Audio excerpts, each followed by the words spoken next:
this mess up. I can't stand looking at it.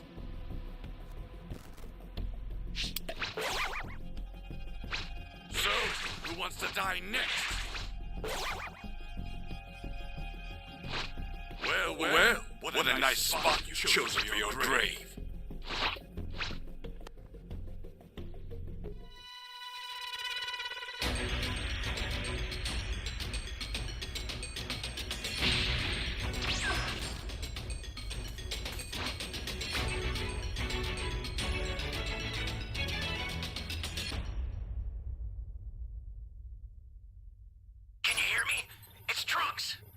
I've set a super time machine, as well as a crate of supplies.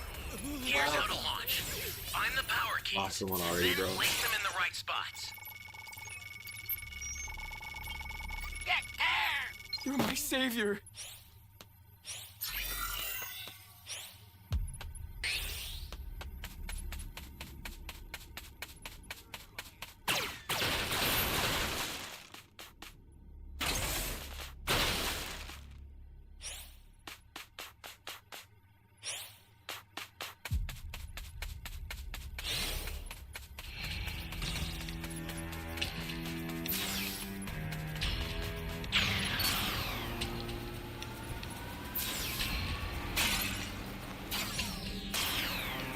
What are you looking at, punk? You got something to say?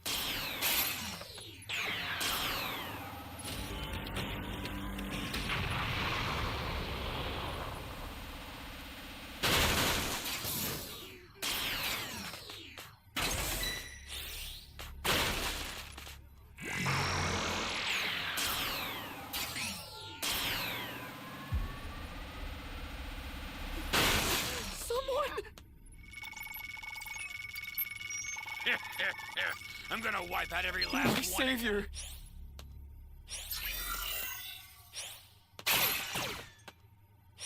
You found a power key. Go slot it.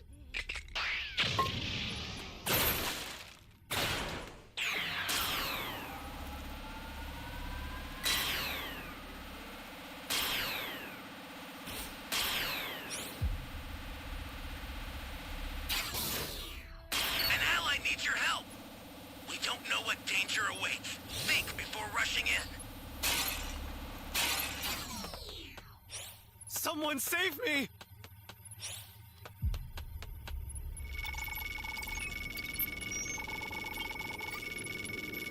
You be careful too, okay?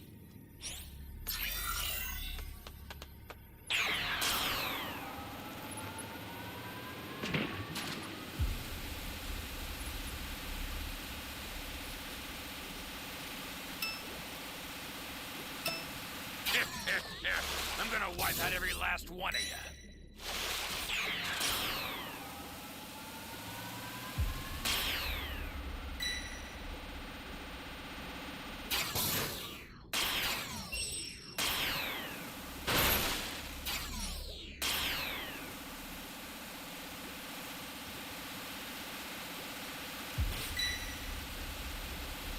Stop. Well, he blew up C? Damn.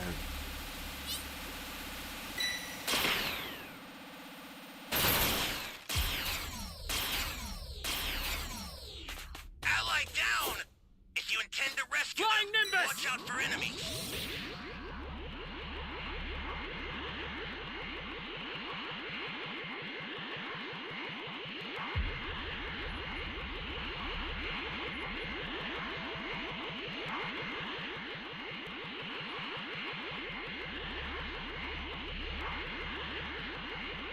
Hey, great! You found another power key. Use it quick.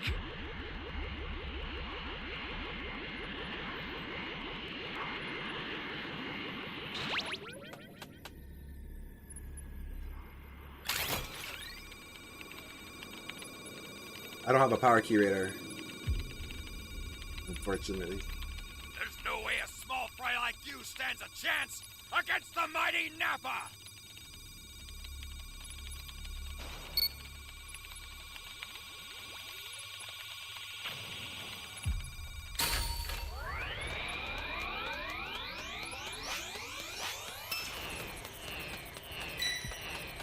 Nobody wanted to save that guy.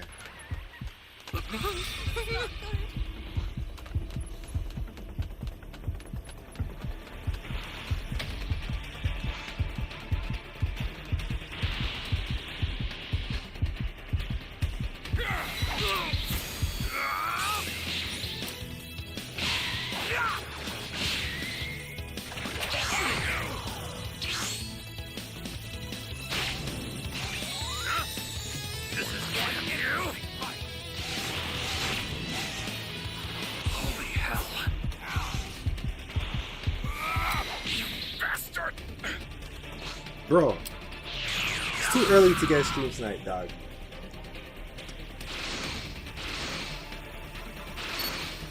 Don't plant the side of man, bro. This fun for me. That's a new power key.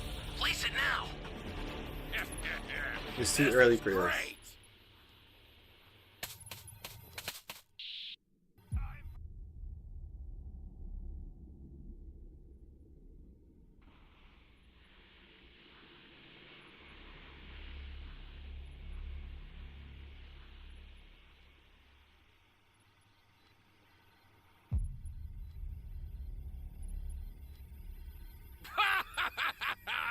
Guess I was too soft on the twerps after all. That AP is hard to find, bro.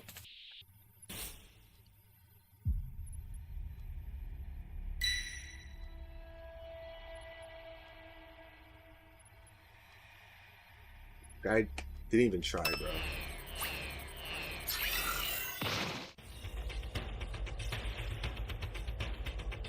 I swear, these kids should be going to bed, bro. How to save his ally, but Vegeta berates him, stating that in the ring they're enemies, and he isn't there to offer aid as he heads back to finish his battle with Toppo. Caulifla approaches Kaba to come up with a plan as she pulls up her trousers. A pair of Patara fall from her pocket. Kaba wonders what they are, and Caulifla says that she stole them from the Supreme Kai of Universe 6 prior to the tournament.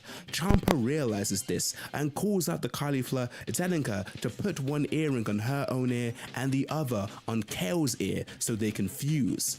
Caulifla expresses doubts about being able to hold Kale long enough to attach the earring, but Kaba volunteers to do it himself. As he rushes towards Kale in her battle with Universe 11's warriors, he's intercepted by Dispo and beaten with his lightning-fast attacks. As Dispo prepares to finish him off, Caulifla transforms into a Super Saiyan and stops him, telling Kaba to save Kale. At that moment, Universe 11's warriors launch Kale off the arena. Kaba leaps off towards her and manages to attach the earring, then throws her back on stage and plummets in her place. With little time to act, Caulifla puts on the other earring and the two are suddenly pulled together, fusing together to become the female Saiyan warrior, now known as Kefla. Beerus exclaims that the use of tools is cheating, but the two Zenos' excitement about it allows it to go through unchallenged. Kefla declares that now the members of Universe 11 will be the ones to fall, and with overwhelming power, takes out the Super Pride Saiyan, what's up? Troopers one after another, eliminating a total of 6. As Kefla wails on Dispo and Kershaw of Universe 11, Goku is faced with Jiren, but tells him to go and help his teammates. Jiren responds by saying that it's unnecessary, which confuses Goku. As Kefla do my Raider then match. knocks down 2 members and readies herself to take out Jiren and Goku, Kefla fires a blast towards them, but suddenly Gohan appears and knocks it aside. He tells his father to settle things with Jiren while he takes on Kefla, and as she wonders who he is, Gohan tells her that he's a Saiyan just like her, but one born on Earth. With only 50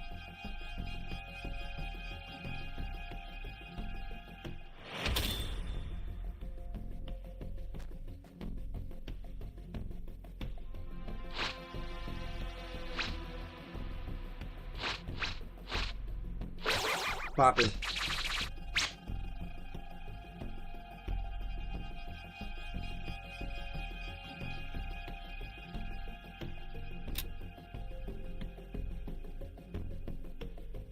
Easy match. Could be a pre-made.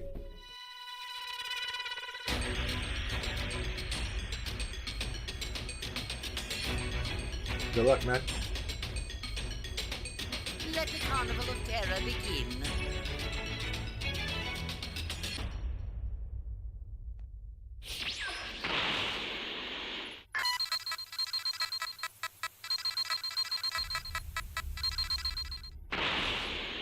What is this place? Give me the Dragon Ball. You have my thanks.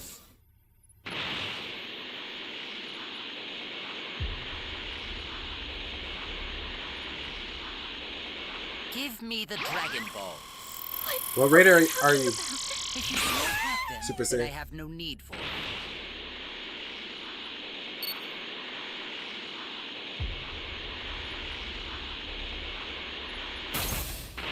Are you a dragon radar or a freaking civilian?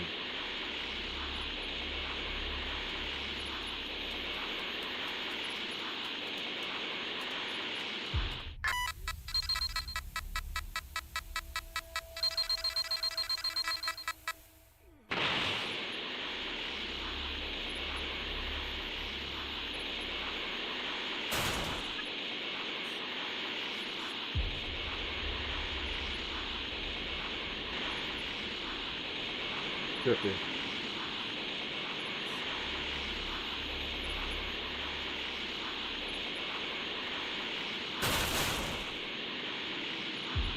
Bro, I swear I saw this civilian. Look over here. Give me the Dragon Ball. I have none. If you do not have them, then I have no need for them. I was lacking the first couple seconds, but you got it. Careful. This won't be like before, and I won't be gentle.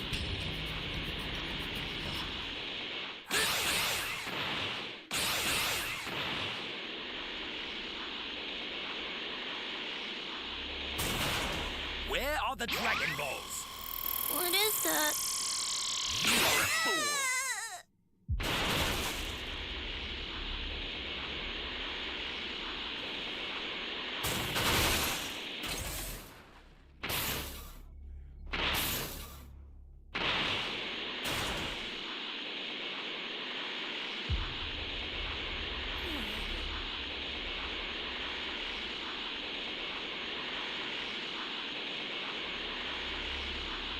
I hear the old guy, but I'm not see him.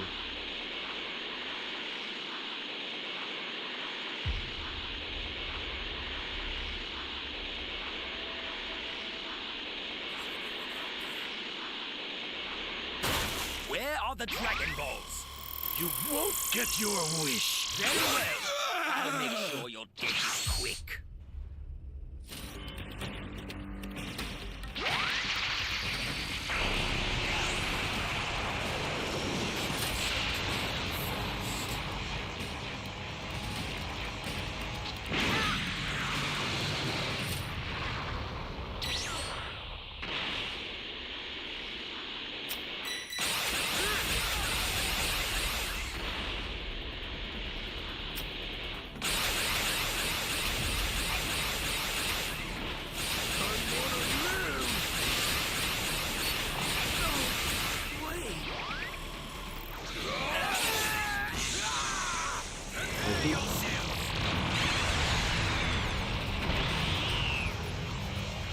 Yeah, and they found all the keys.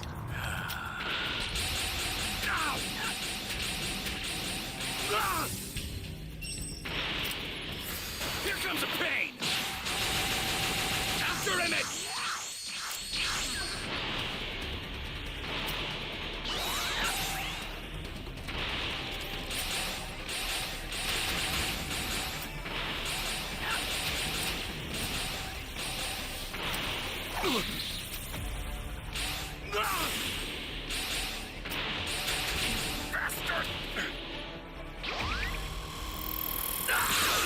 Gold.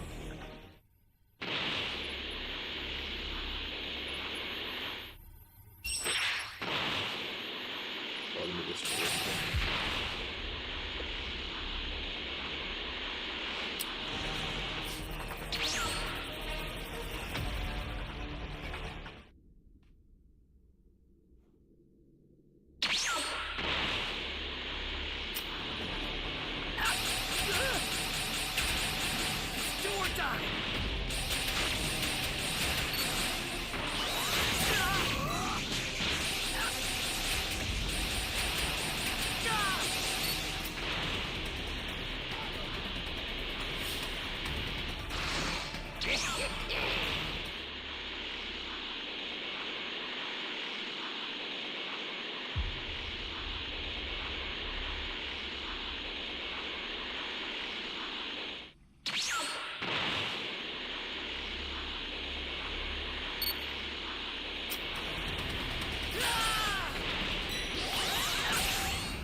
What the heck is going on?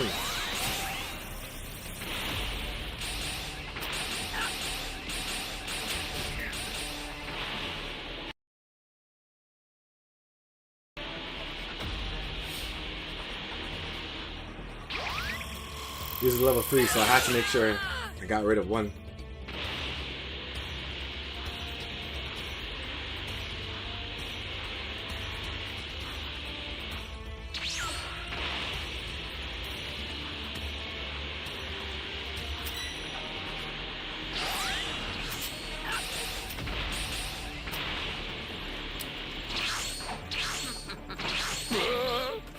Here goes nothing.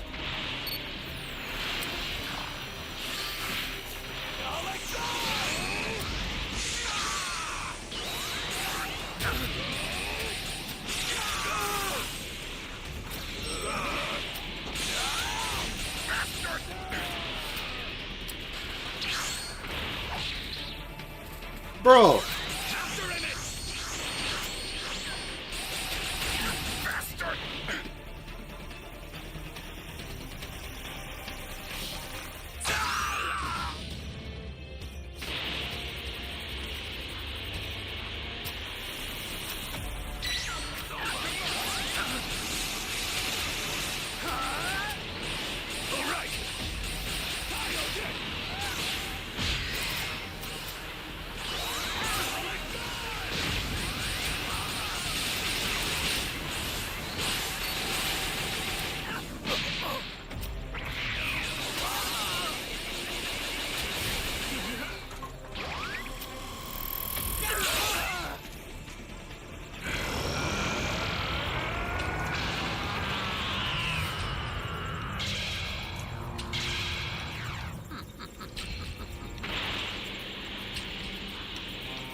I wanna live!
Yeah, I see. The stupid farmer. Can you keep up? He's getting on my.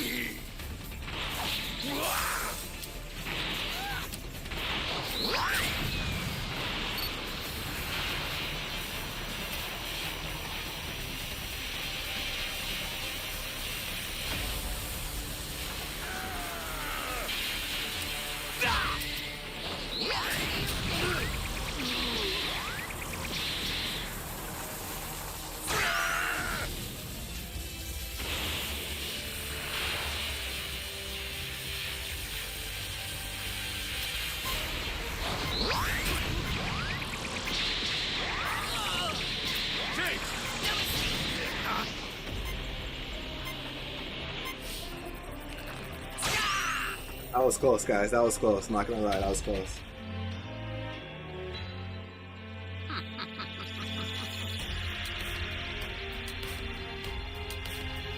You're no match for me.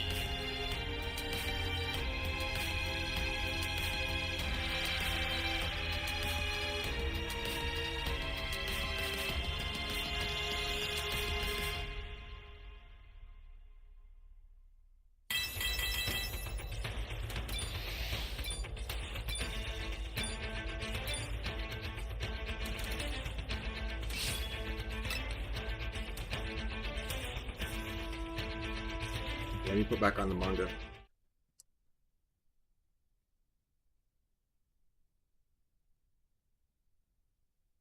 15 minutes remaining and 12 fighters left in the Tournament of Power, the Supreme Kai states that Universe 7 can win if they can run out the clock and keep their numerical advantage.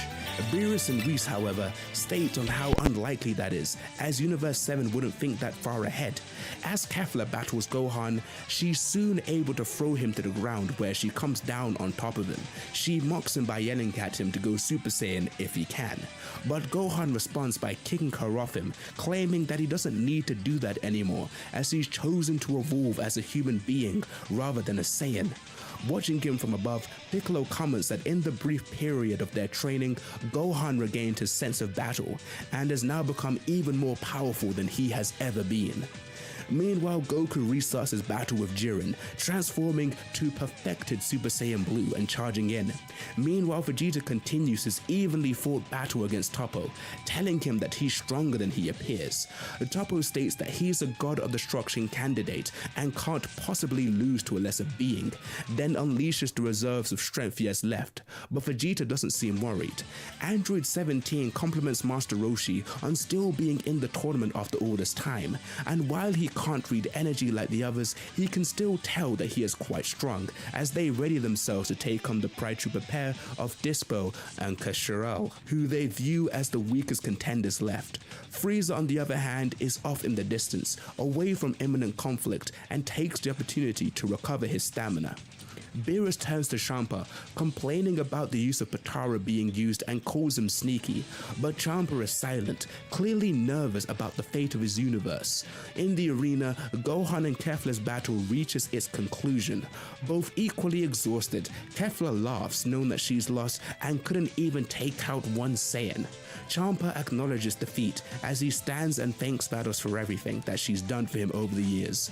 Gohan and Kefla at their limit rush towards each other for one final attack, throwing a punch on both sides and sends them off the arena, eliminating them in the process. Champa thanks Caulifla and Kel for their effort and turns to his brother Beerus, shouting and making one last face before he and all of Universe 6 are erased for good. Goku continues his battle with Jiren, unable to do any damage, and with a punch in return inflicts heavy damage on Goku, as Jiren states that it's about time to end their fight. Goku begins to power up, saying that he doesn't even care if what he is about to do wrecks his body in the end, because he just needs the power to overcome his limits in this tournament. As Beerus wonders what Goku's up to, Whis says that he's drawing deep from his reserves for a temporary boost in power.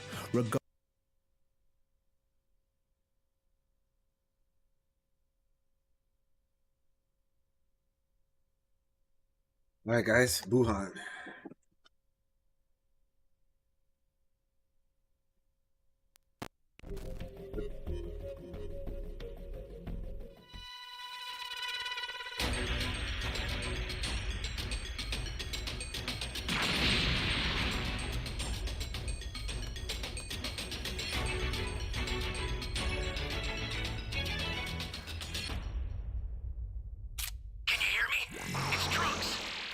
Set a super time machine, as well as a crate of supplies.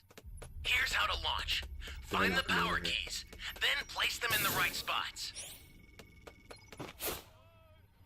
Please, save me!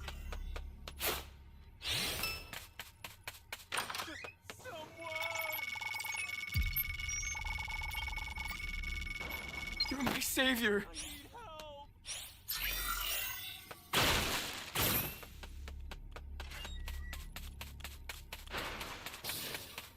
I need help!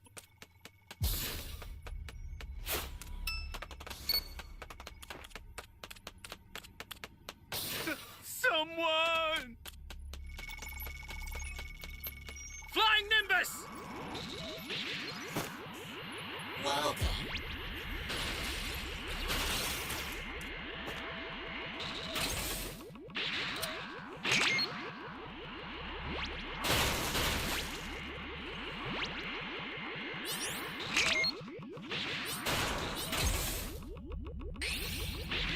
Not good. We didn't find no keys yet.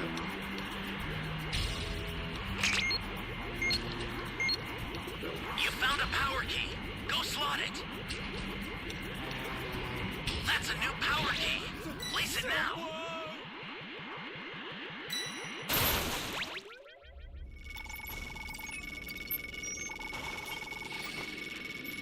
Thanks.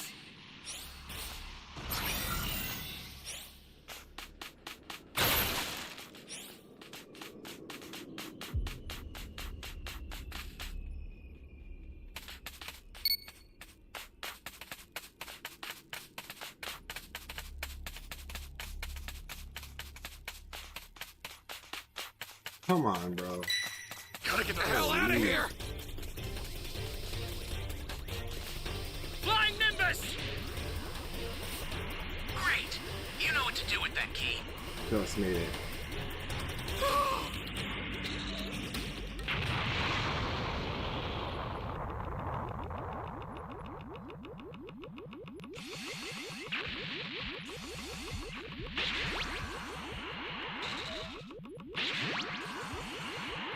Right.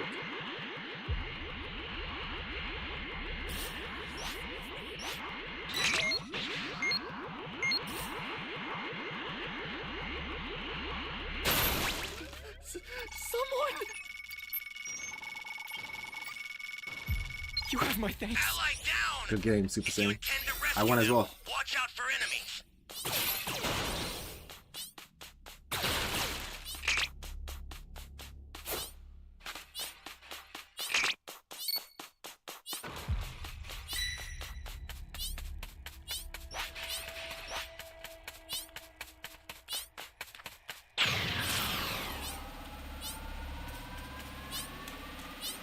Welcome. That's a new power key. Got Place that it now. C key. I'm gonna go plant it right now.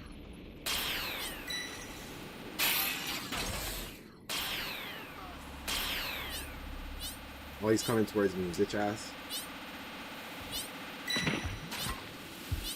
Holy hell.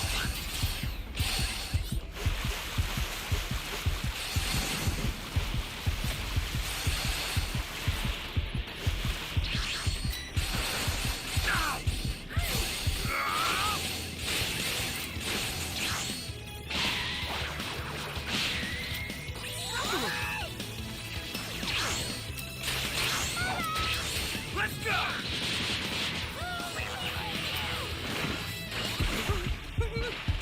You got me.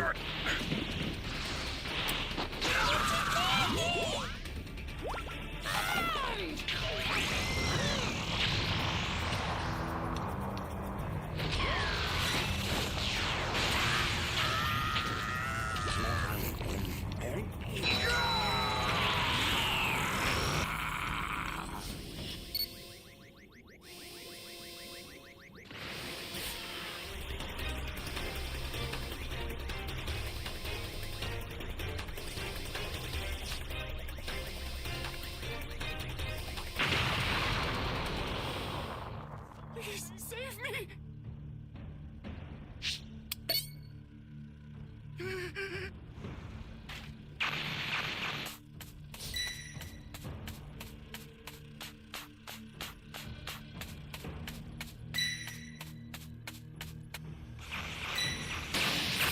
Here goes something.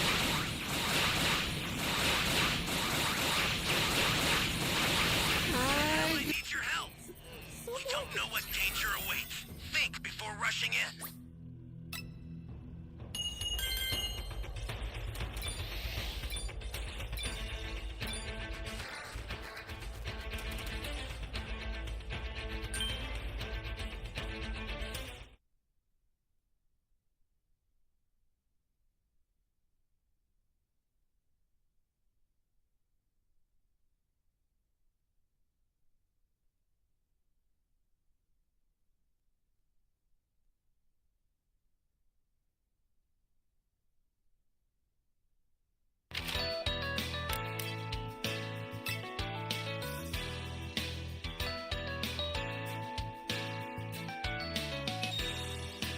Yeah, hold guys.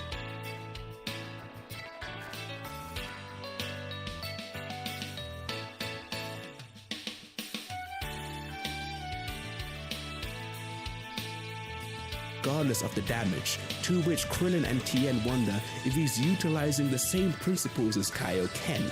Regardless, Goku's method allows him to deliver heavier blows than Jiren, but it still proves ineffective with no real damage done.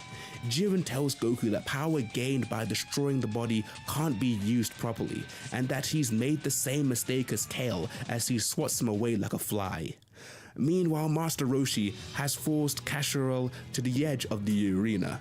Although the warrior of Universe 11 can't understand why this old man is so strong, Roshi tells him that he shouldn't rely so heavily on his gadgets. As Kasharel goes in for one final punch, the Turtle Hermit intercepts it and with a swift display of martial arts skill, knocks Kasharel from the arena. Roshi then notices as Goku is shown struggling against Jiren, unsure of what to do. Roshi asks Goku what strength means to him, and Goku responds by saying that even as a Super Saiyan Blue, he can't keep up with Jiren, supposing he needs more power. Roshi tells him that fighting strength alone isn't a way to measure things, and that they utilize martial arts not to win fights, but to conquer themselves. He tells Goku to think of all of his previous masters and what they taught him, as he remembers the words of Korin, Mr. Popo, King Kai, and Whis, of being told that he must be tranquil and train his body as well as his spirit, that he must allow his mind to control his movements. Master Roshi tells his former student that he'll teach him one last lesson on how to move well, and charges at Jiren. Jiren retaliates with a punch, but Roshi instinctively dodges it, much to Jiren's surprise.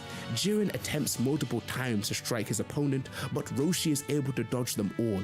In shock, Beerus asks Whis if these moves are perhaps a form of a special technique known amongst the gods. But after Roshi takes a few blows from Jiren, the angel states that there is a strong resemblance, but it is a far cry all the same. Roshi tells Goku to look into his heart to find the answer he's looking for, and goes in for a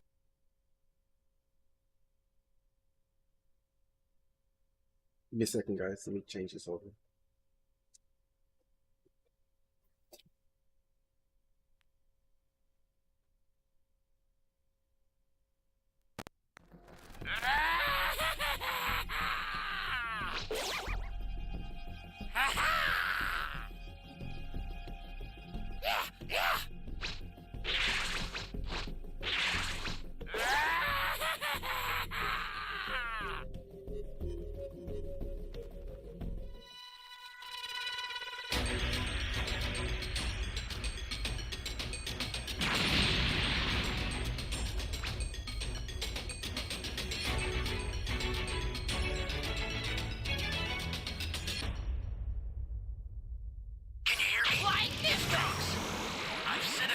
time machine, as well as a crate of supplies.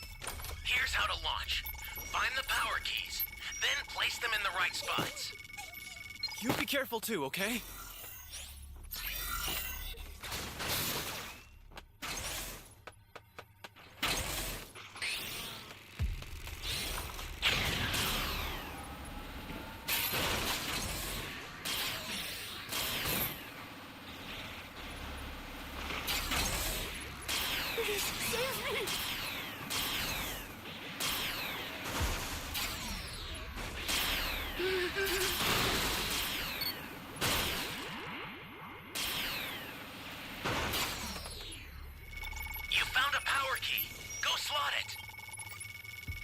You're my savior.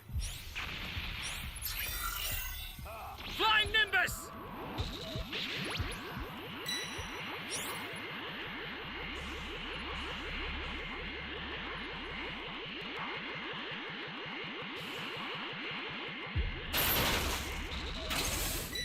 An ally needs your help. You don't know what danger awaits. Think before rushing in.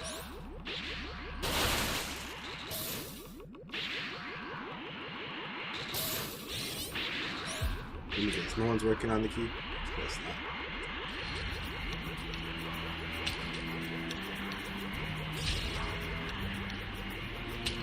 That's a new power key.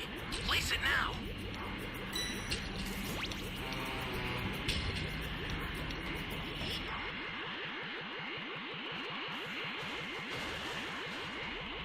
Not to go save that guy. Doesn't look like anyone's saving him.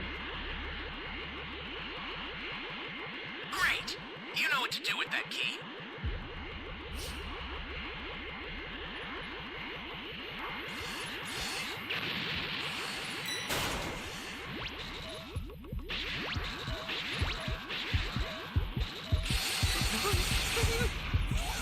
Gohan. I think he's camping his body. What do you got saved?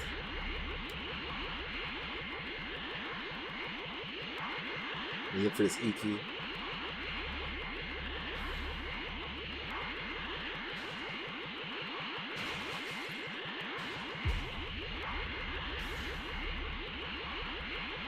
Hey, great! You found another power key. Well, we found all the Use it keys. quick. Great! You know what to do with that key. So we can jump him at the time machine if everything goes well.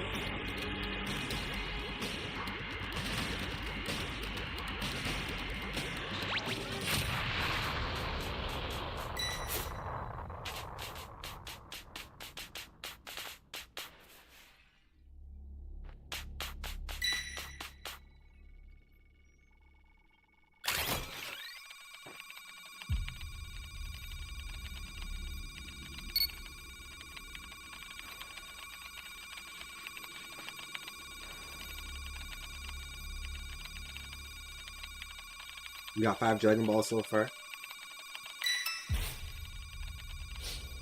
Set 2 more keys.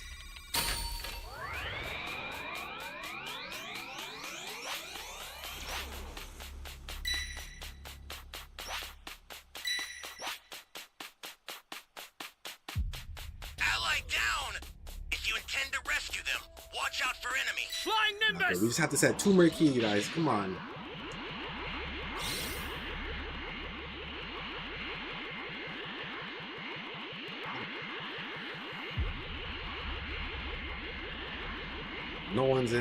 No one's even trying to set this key. If he comes after me, I'm screwed.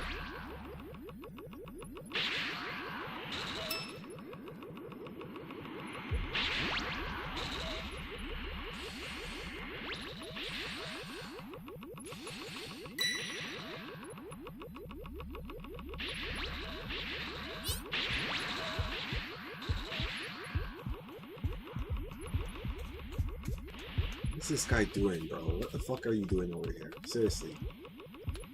This guy comes right underneath me.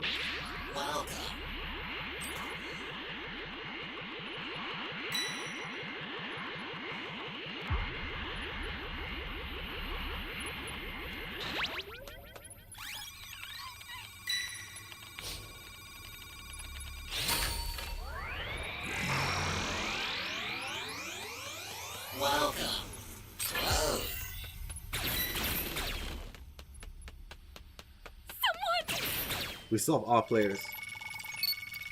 Everyone's close to or is level 2.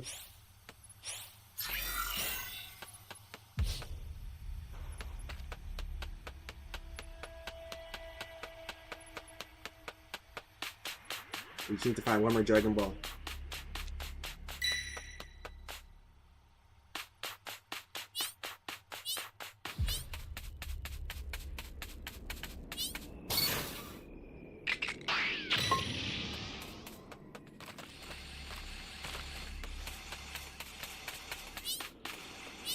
An ally needs your help. We don't know what danger awaits. Think before rushing in. Welcome. Thank you. Close.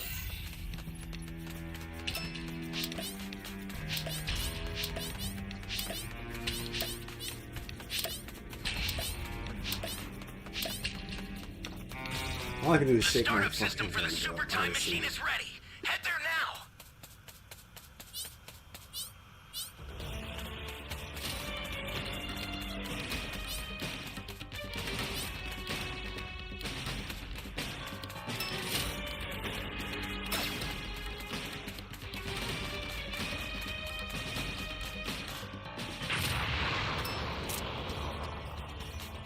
Flying Nimbus!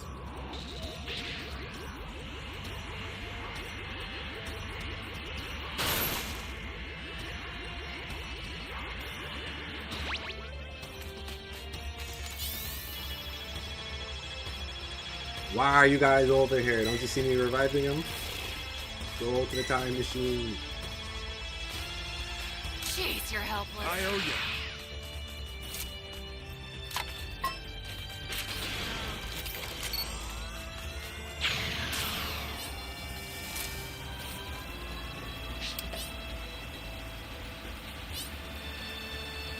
Okay, we have all the Dragon Balls. Holy hell.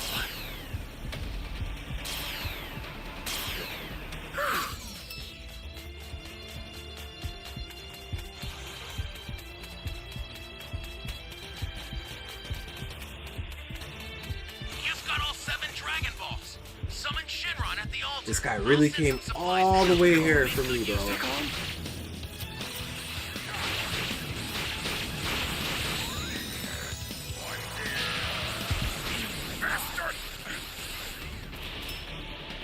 Yeah, I'm going back to.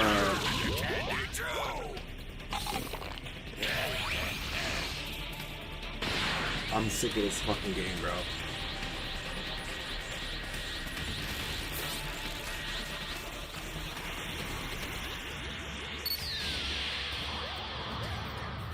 Who has zombies, yo? Seriously, who has zombies? Let's go play some Call of Duty. Turn this off.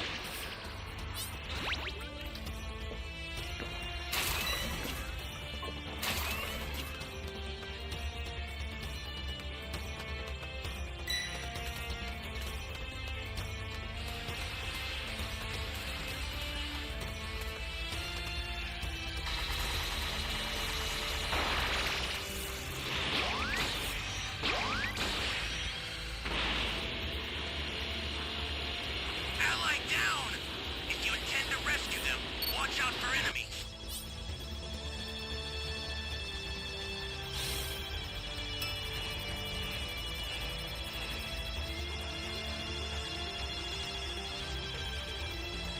Where's my I owe strength? you one.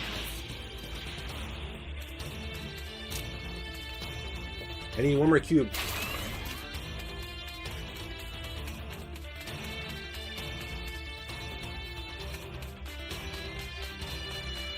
This is bad. Somebody's down. Exercise extreme caution if you're going to help them.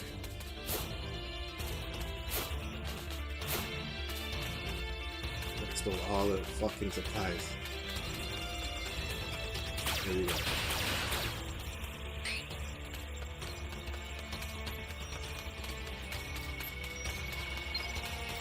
Respect, Sasha.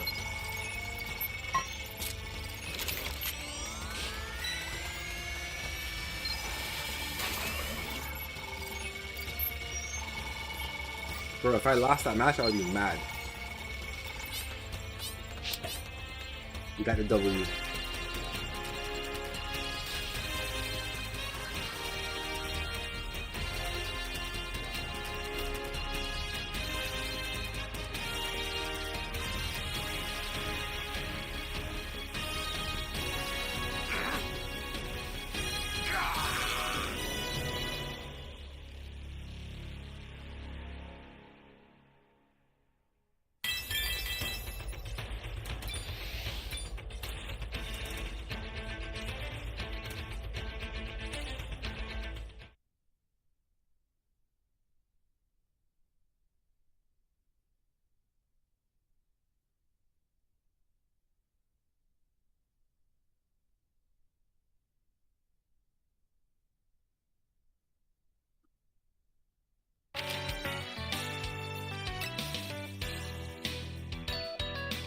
A final punch, but Jiren is easily able to avoid it, and with a small chop to the neck, eliminates Roshi from the Tournament of Power. Beerus seemed to be unimpressed by Roshi's performance overall, but Whis tells him that Roshi's words seem to have caused a change in Goku.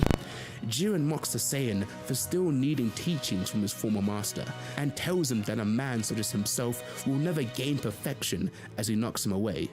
Goku, however, remains calm, berating himself for his arrogance with his master, but thanking him for all he's done. As Jiren attempts to land a final blow, Goku dodges and appears in a new state, shocking Beerus. Beerus wonders if his eyes are deceiving him, but Whis confirms, stating that Goku has learned the technique which severs the link between the mind and the body, allowing the user to attack and dodge subconsciously, known as Ultra Instinct. Jiren asks Goku if he overcame the wall that he aspired to, and Goku confirms this. Vegeta in the distance, shocked that Kakarot's reached a new level of power. Beerus is upset that Goku pulled off the technique before him, and he and Jiren rush into battle once more. Goku, however, returns to his normal state almost immediately and gets hit hard. Whis stating that Goku must have found a chance to tap into Ultra Instinct briefly, but nothing more, as the angel acknowledges that the Saiyan struggle has only just begun. Jiren tells a battle-damaged Goku that a man with such little resolve will never be able to beat him. Meanwhile, during his battle with Toppo, Vegeta shows frustration that Goku jumped ahead of him yet again, breaking his limits while the Saiyan Prince is left struggling against his opponent. As Toppo tries to attack Vegeta from behind, the Saiyan Prince completely disregards the Universe 11 warrior and powers up, the force of his aura knocking Toppo out of the ring and onto some debris. Beerus noting that Vegeta's aura has completely changed. Vegeta then rushes in and attacks Jiren. However, the Pride Trooper is unaffected, but impressed that Vegeta was fighting Toppo while concealing his true power. Vegeta, however, replies that Saiyans evolve as they fight, and his power from a few minutes ago means nothing now. Jiren asks if Vegeta is trying to acquire the same power as Goku, but the Saiyan answers that he has no interest in the ability, stating it doesn't suit him, as well as being taught anything by anyone other than himself. Vegeta further points out that he never had a master, even his father King Vegeta. He says he's a prodigy forged by solo training and will continue to aim to the top by his own rules as he always has. Vegeta then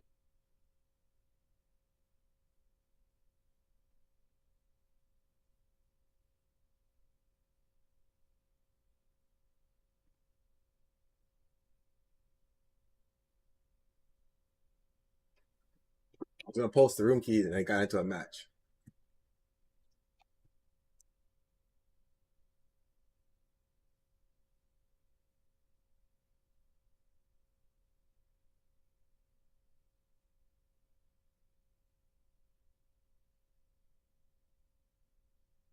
Let me just reset my account.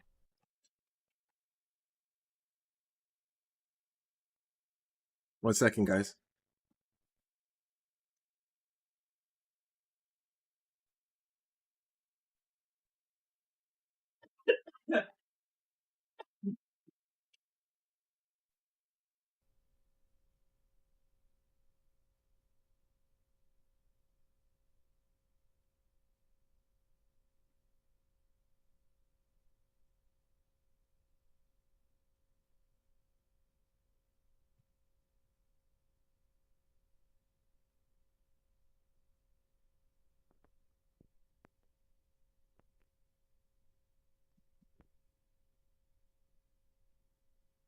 Another Broly.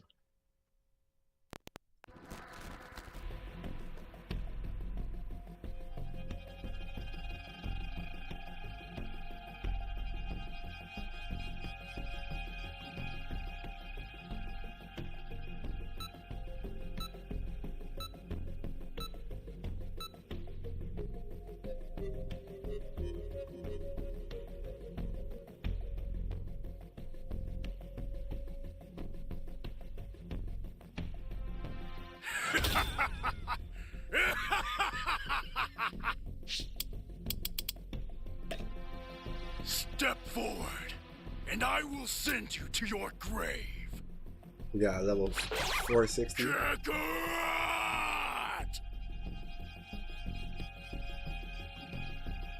A monster! No, I'm the devil himself!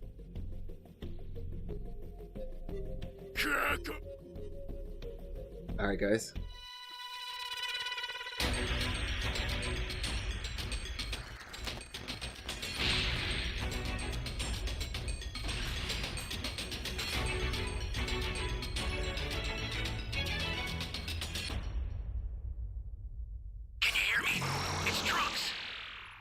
super time machine, as well as a crate of supplies. Here's how to launch. Find the power keys, then place them in the right spots.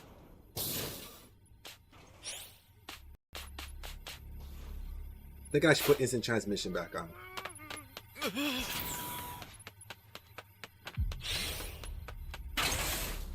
Someone save me!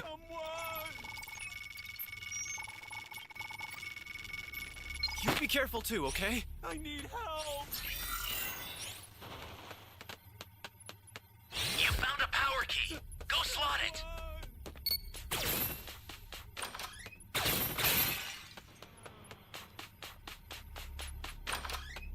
Someone! You're a big help.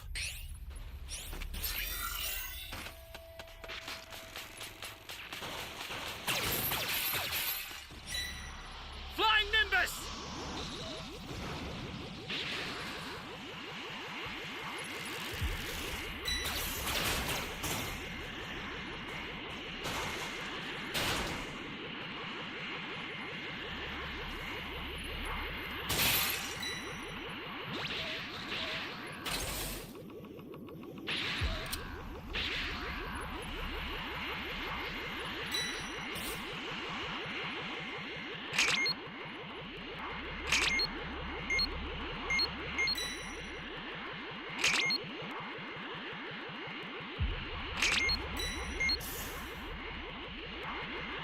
That's a new power key.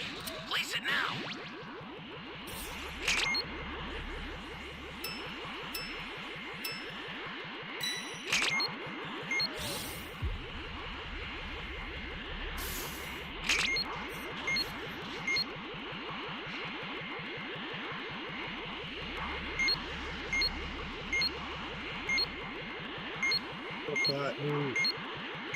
Ally down! If you intend to rescue them, watch out for enemies. Hey, great! You found another power key. Use it quick.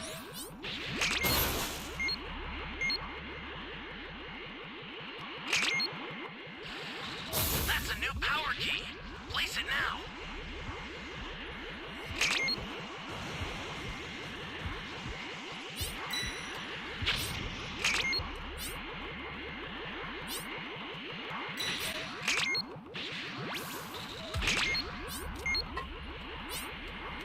Hey, great!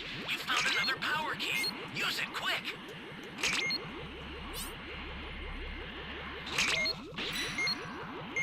Found all the power keys.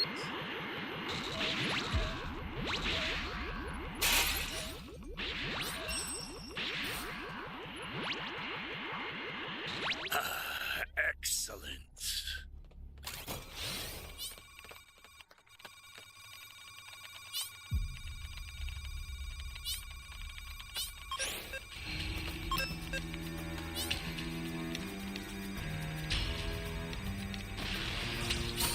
Level 3 not good.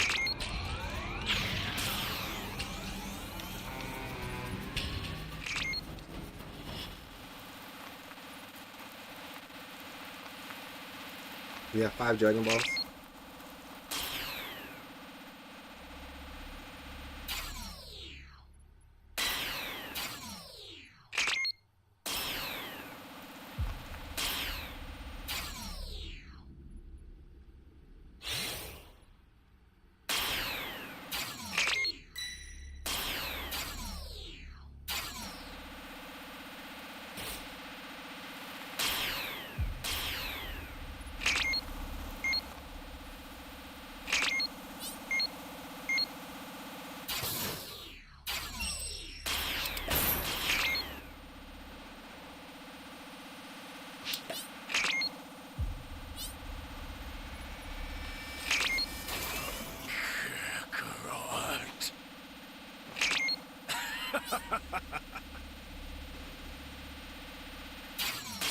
Tapping the E key.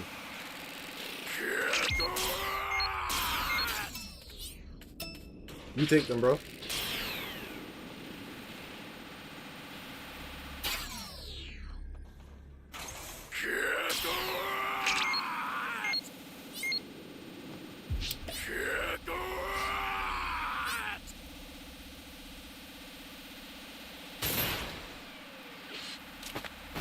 We need one more ball. Let's camp in the E key.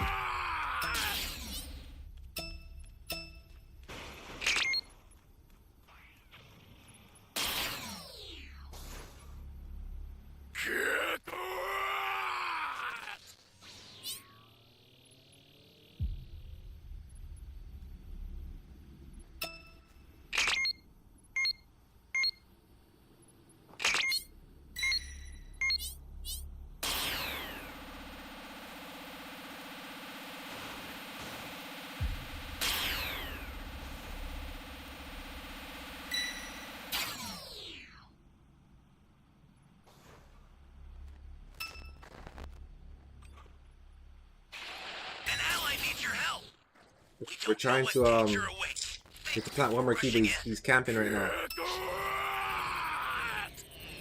And this person just gave up.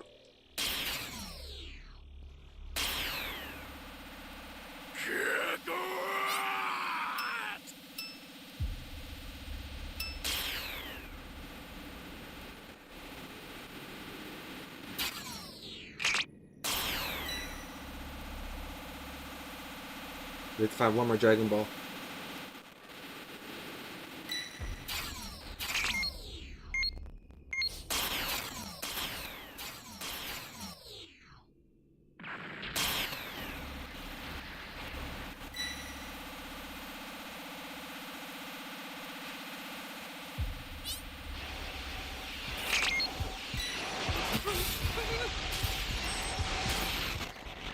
The startup system for the super time machine is ready. Head there now.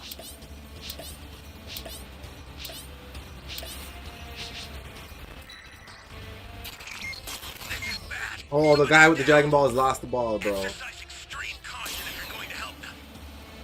Epic fail. And Broly went to level 4.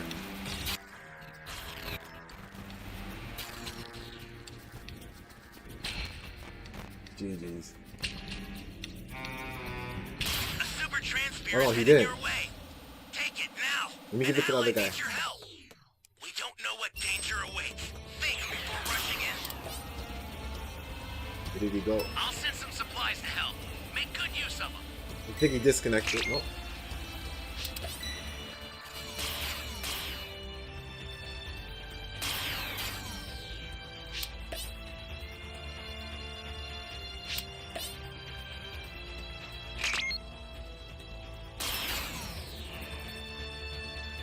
Okay, so the transfer has to distract me. I'm gonna try to give the Dragon Ball to the other guy.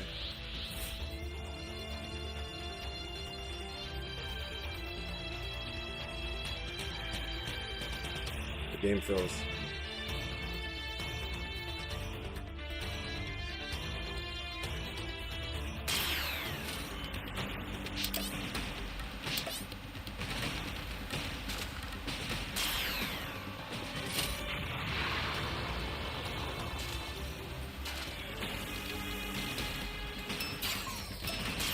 You've got all 7 Dragon Balls. Summon Shinron at the altar.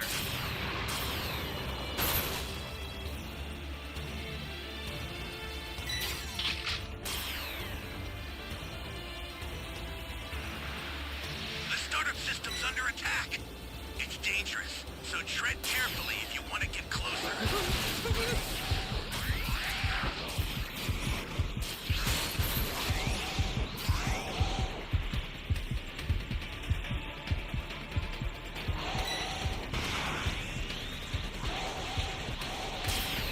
Oh man. Ally down!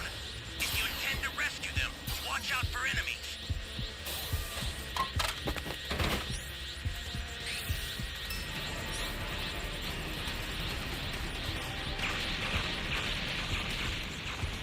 Stay calm. What happened to the guy summoning? Here comes the pain.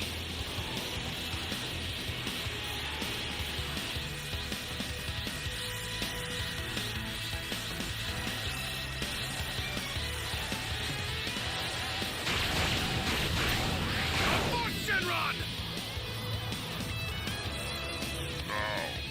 Understood. Come on.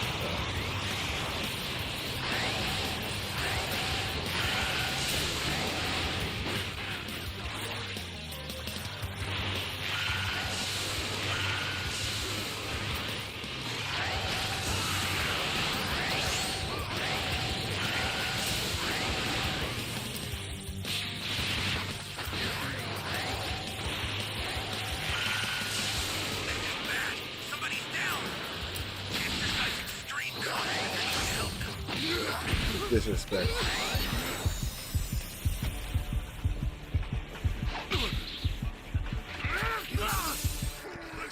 My Nimbus!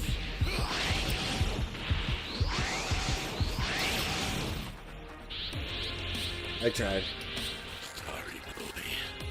You'll be dying alongside this planet. Where do you think you're going? I was going to escape with you Close to in a it. one-person pod.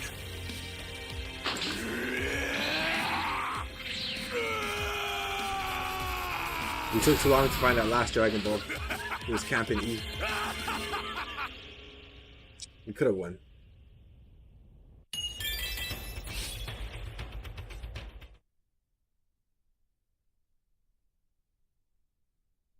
Yeah, homie, it's one of my favorite games as well. Hope you enjoy the stream.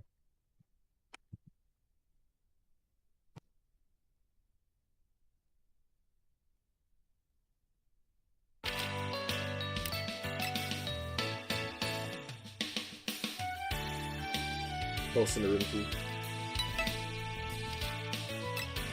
27.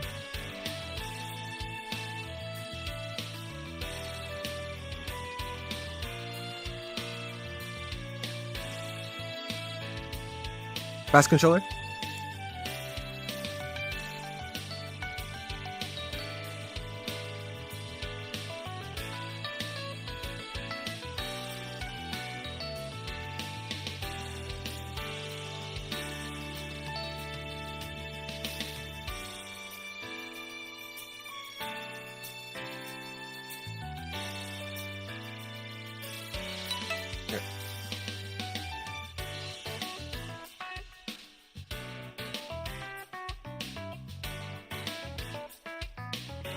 Leave it open for another minute or so. If anyone else wants to join.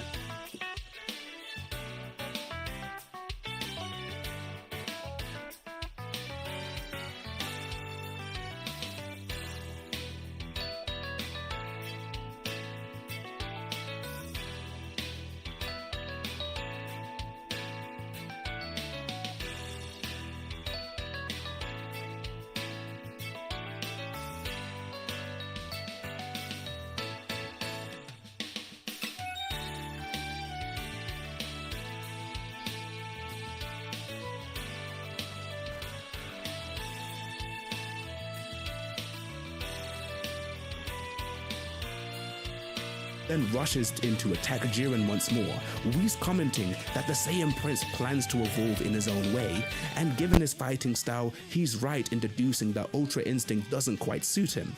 While Vegeta lands another clean blow to Jiren, Goku commences performance. Vegeta further explains to Jiren that while Goku and his friends were lazing about on Earth, he was fighting hundreds of battles throughout the cosmos. Jiren acknowledges Vegeta, stating that besides Goku in his Ultra Instinct state, there hasn't been anyone that's fought as hard as he has. However, Jiren then appears behind Vegeta and lands a blow to the back of his head, once again establishing his dominance. After a few more blows to Vegeta, Jiren explains that he always puts his life on the line when he fights, no matter how weak his opponent is, as that's how he was taught to fight by his own master. As Toppo watches from a distance, Frieza belittles him for relying on others for survival, attacking Toppo and bringing him to the brink of elimination. Dispo notices this during his battle with Android 17 and comes to his comrade's rescue, although all he's done is given Frieza the perfect opportunity. The Tyrant then jumps back into the ring and destroys all of the floating debris the two could use to get back, leaving Dispo and Toppo stranded on a single rock in the distance. Toppo tells Dispo to leave him, but Dispo states that he's too tired and wouldn't be able to make the jump from their distance anyway. While Frieza shows enjoyment in torturing the Pride Troopers in their vulnerable state, 17 tells them to finish them off already. Realizing their situation, Dispo then asks Jiren for help, as they can't return to the ring on their own. Jiren stares at his teammate in disappointment. giving Goku the perfect chance to teleport to safety with Vegeta. Jiren teleports in front of 17 and Frieza and knocks them aside, as both fighters were unable to keep up with his speed. Jiren stares at Dispo as he asks for help, but the warrior tells the two to observe from the bench, as he will finish things alone. Jiren watches as the rock Toppo and Dispo are one breaks apart and the two are eliminated, ashamed that in their comrades' eyes they were just getting in the way. Jiren remains as the final opponent in the Tournament of Power against Universe 7, but Belmod isn't worried. Jiren surprised Frieza is still around, to which the tyrant notes that he's the type to hide his true potential. He then transforms into Golden Frieza and rushes in to attack Jiren. Although his power pales in comparison to his, having been dealt a blow to the face, Frieza glances at the giant pillar in the middle of the ring, and Jiren realizes that he's trying to buy time. He then puts in more effort to distract Frieza by destroying a portion of the ring and attempts to knock him away, but his attack is blocked by Android 17. What's up, Super Saiyan? Jiren, however, puts in more force to knock Frieza and 17 out, match. but the android saves them by using his energy to land on nearby debris. 17 tells Frieza he'll take the lead for the next attack, but quickly realizes that he's no match for Jiren. The android, however, has a plan and asks Krillin and Android 18 to take care of his wife and children on their island. As Krillin slowly realizes what 17 plans to do, 18 calmly agrees, saying she's used to handling children. 17 thanks his sister and confronts Jiren, asking if he's fighting for the survival of his universe or to get his wish granted, and Jiren replies both. 17 then powers up after men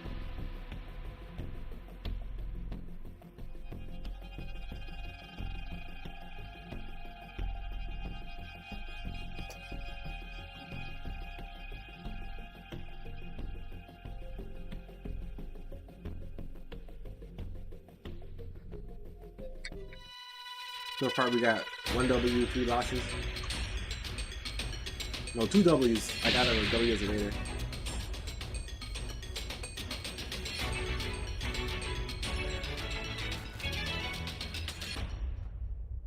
Can you hear me? It's Trunks. I've set a super time machine, as well as a crate of supplies. Here's how to launch. Find the power keys, then place them in the right spot.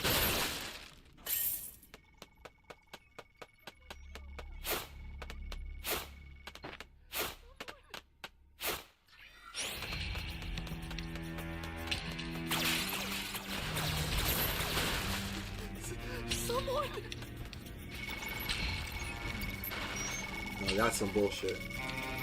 You have my thanks.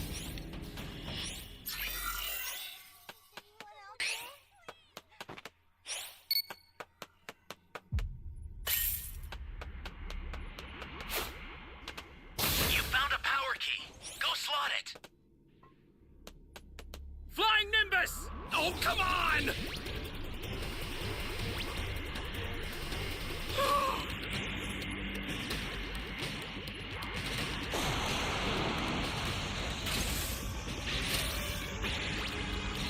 Great. You know what to do with that key.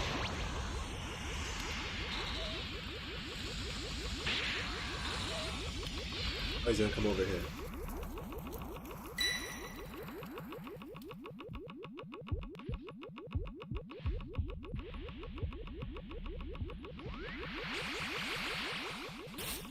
Hey, great! You found another power key. Use it quick. Got this DQ.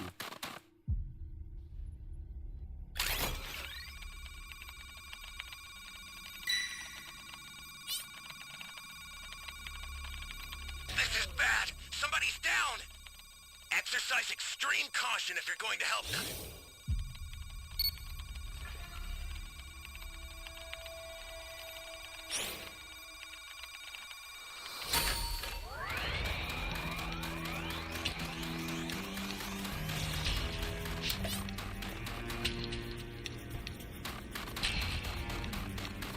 Not good.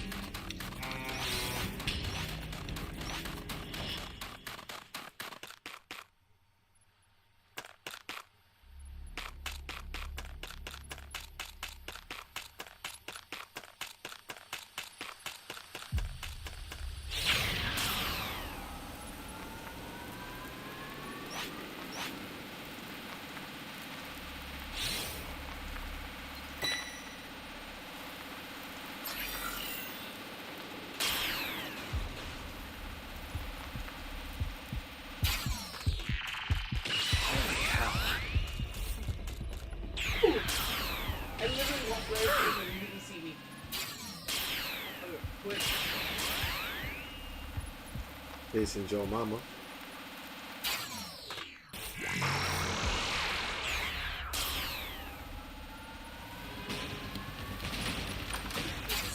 Someone!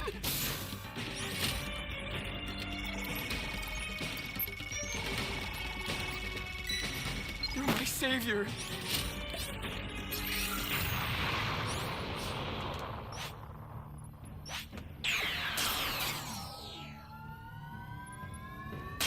That's a new power key. Welcome. Place it now. Alright, we have to rush him.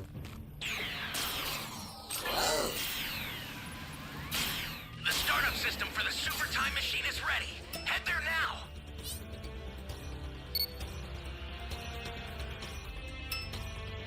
So far, there's 6 balls. Ally down. If you intend to rescue them, watch Well, he out went to for level enemies. 4, so we're screwed.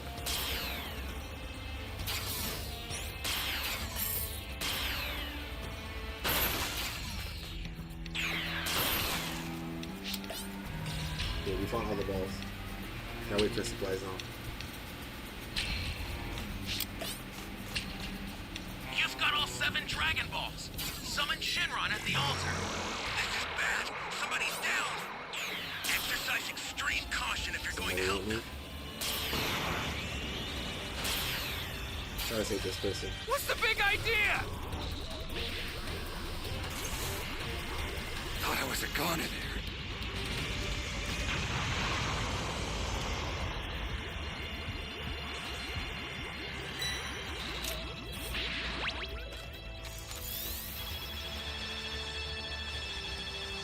Who has the Dragon Balls? I'll send some Okay. supplies to help. Make good use of them.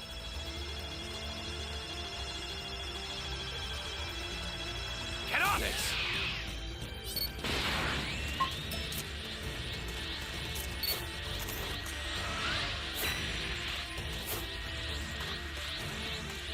And he has the Soul Genius.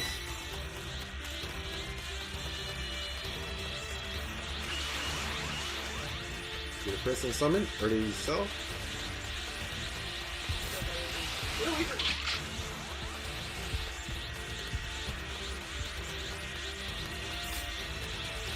Bro, why isn't the person not summoning? Did it get cooked? Stay calm. Stay calm. Where's the beam? Ah! Ah!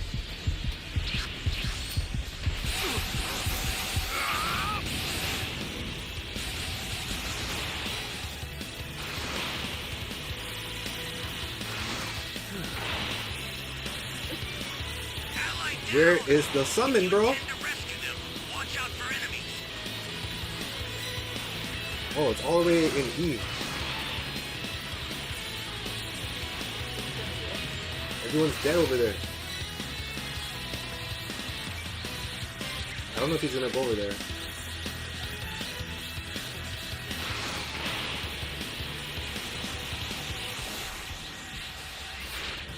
Flying Nimbus!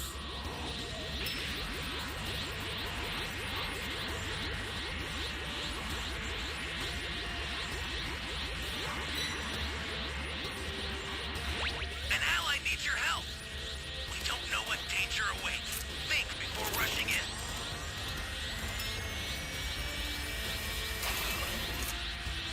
Come forth, Shenron! Yo, what's up, Irie? State your will, it shall be done. I will grant your wish. You're done!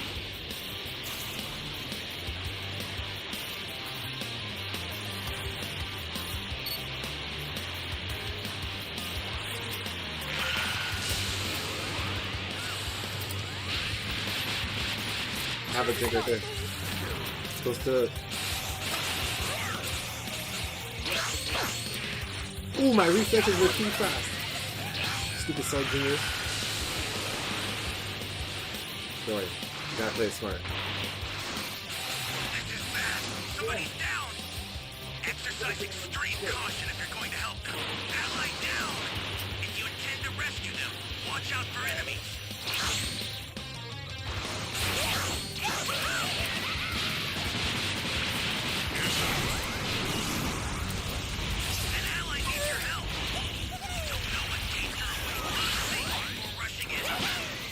the Cell Juniors.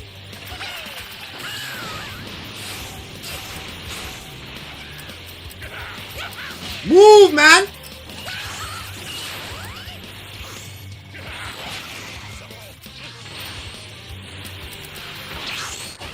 Oh, we got it!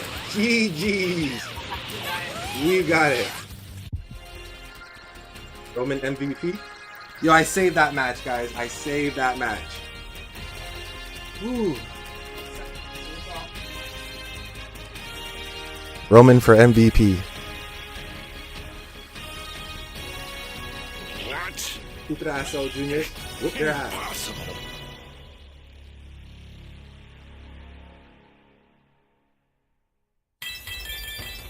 Guys, I'll post the room key if you guys want to join.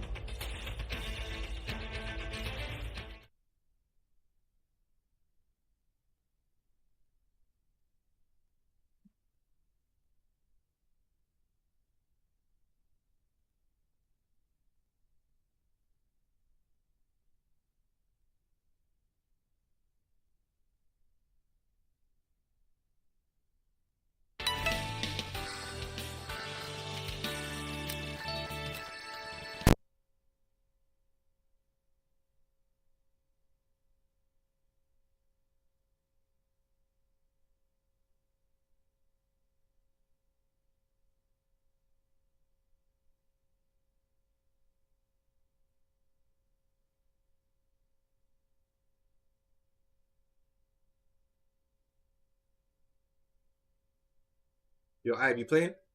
Super Saiyan, you playing? Anyone else want to join? Leave the room open for 1 minute.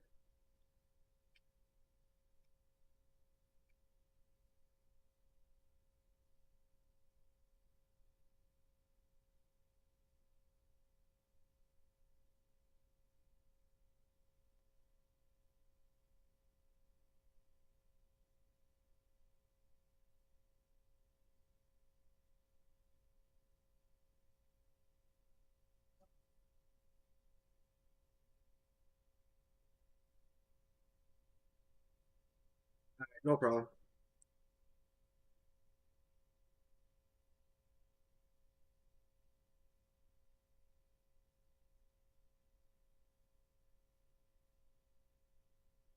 I hope you win. Mentioning his wishes to keep his own universe safe and blows himself up, much to the surprise of Goku, Vegeta, and everyone else in the spectator stands. 17's explosion eviscerates half the ring, but Jiren remains unharmed and still in the competition.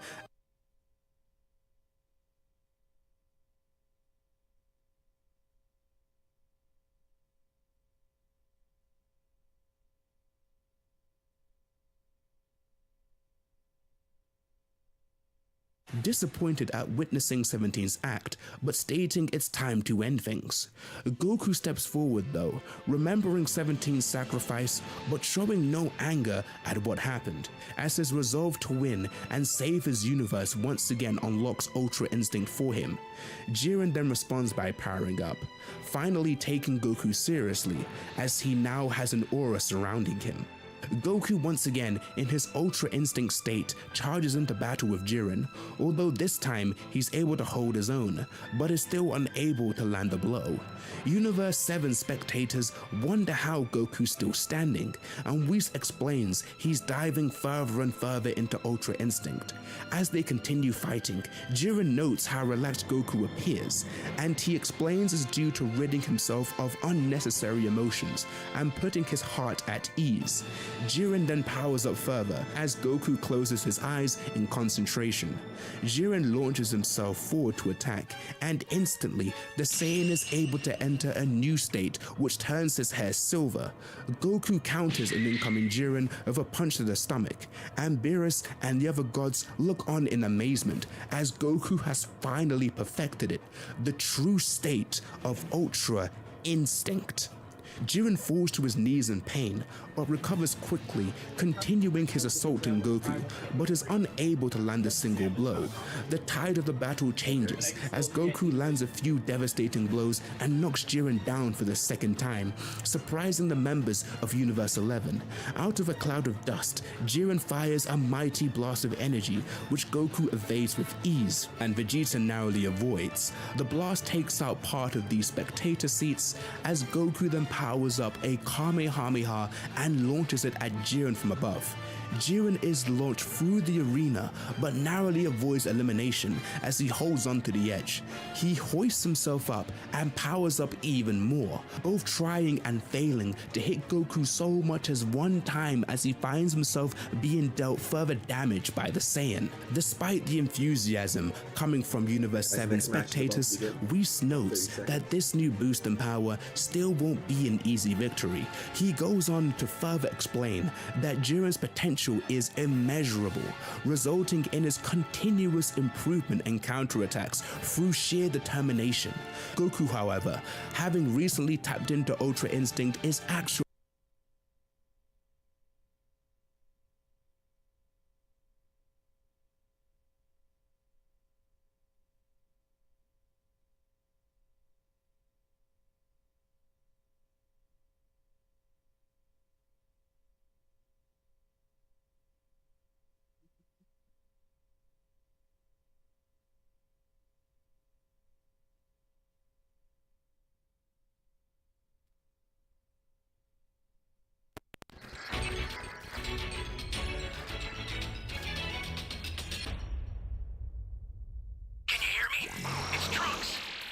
set a super time machine, as well as a crate of supplies. Here's how to launch. Find the power keys, then place them in the right spots.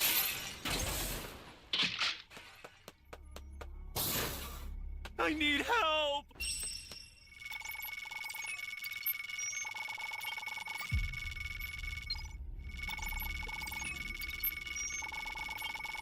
You found a power key. Thanks. Go slot it.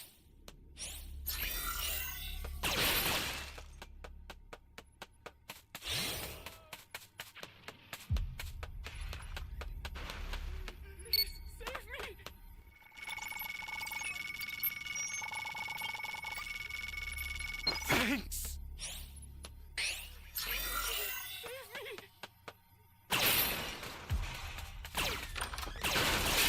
Someone! Great! You know what to do with that key. You have my All thanks. civilians as fast as possible.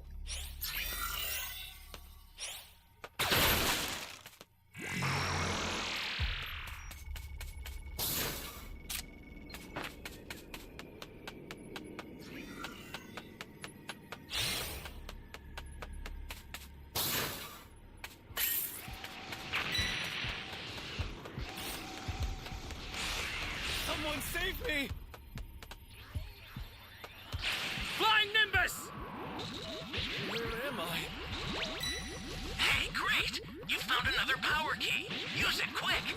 Someone save me!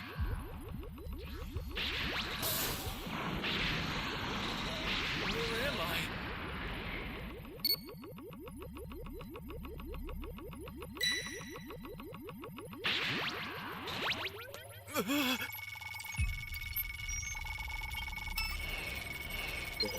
Thanks.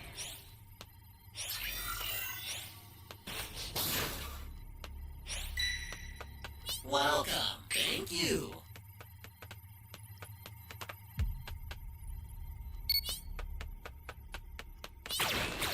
Did you say you found the B key?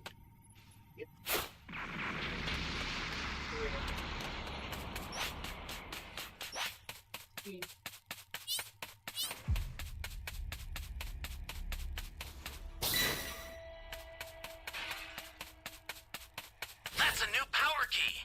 Place it now. Flying Nimbus!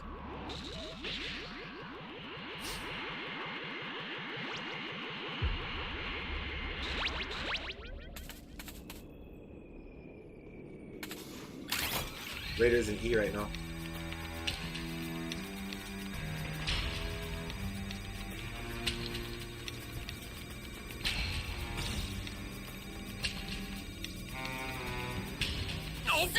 man!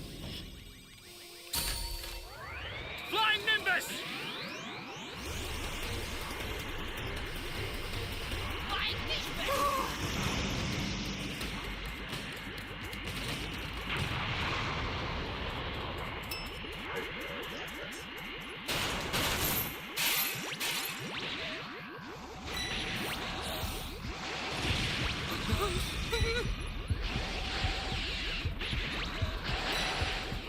Oh, man.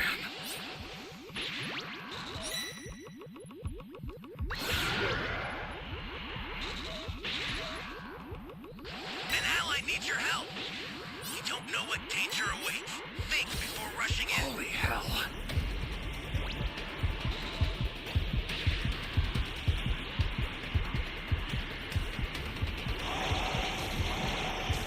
Hey, great!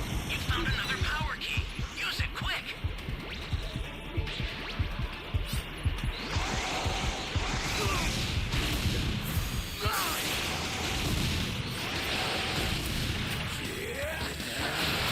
Bro, I'm sick of this guy with a barrier. What the frick?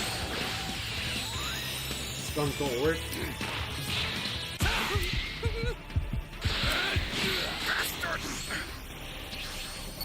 Bro, how do you fight, bro? Honestly. This guy's a fucking barrier, bro.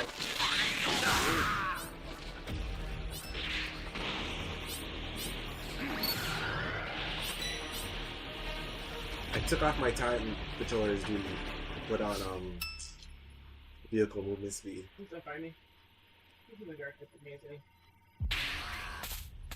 I'll tell him to plant that B key. He saw me. He's chasing the guy with the Dragon Balls. Walk it off, crybaby. I owe you one. Disrespect me. Yep. Yeah. Coming back.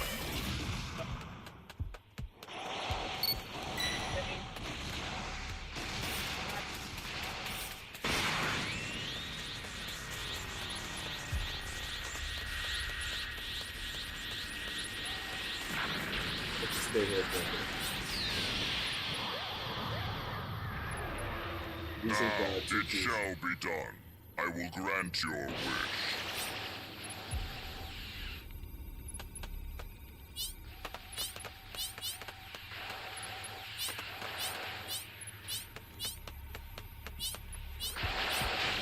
Flying Nimbus!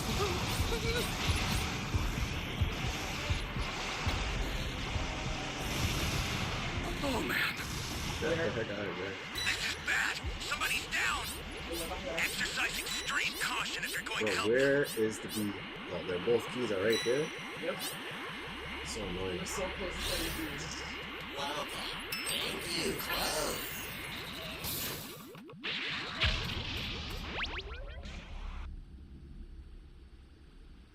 Took my spaceship.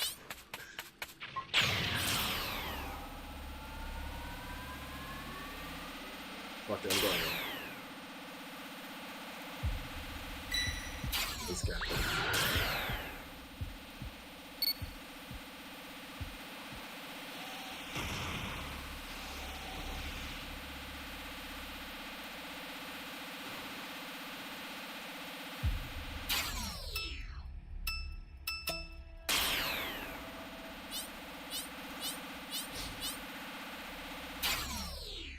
No dragon chains, I can't do nothing right now. Alright.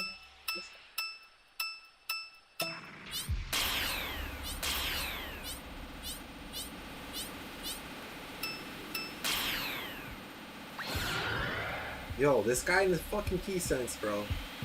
Every time Broly has key sense, I want to punch the developers in their face. Because why does this guy have key sense? This guy's a fucking dumbass.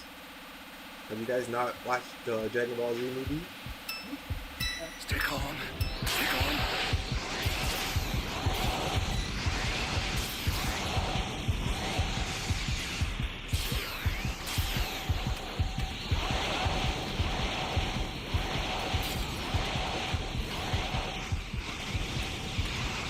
Ally down. If you intend to rescue them, watch out for enemies.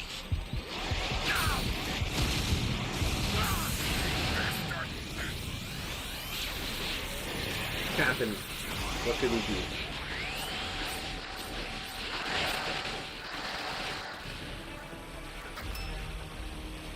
I set the keto. It sucks that one is on top of that building, so... Access the startup system from the central who got area. that? Just a little more to go, then you're done.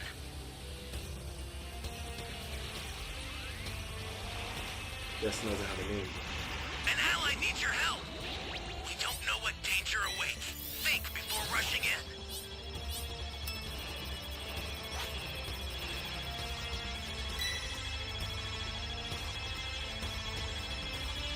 What's up, Mac?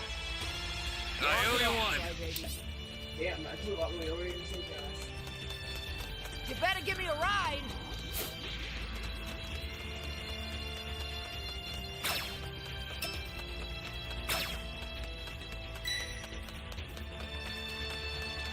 Thanks.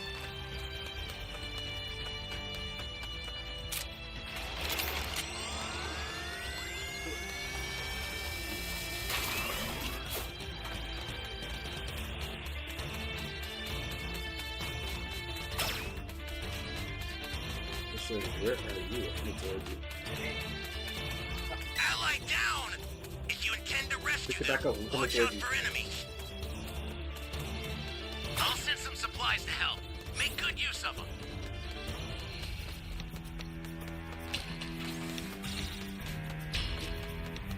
Welcome. Close. Where are you? Give me a regular one. I sent you a super transfer. Use it to hold the enemy back. This is bad. Somebody's down. Everyone's dead. Exercise extreme caution if you're going to help them.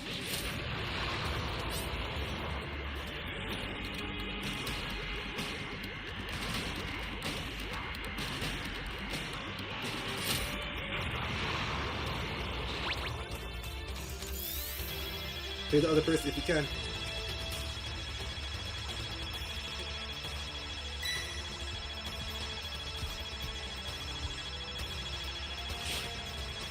Get up!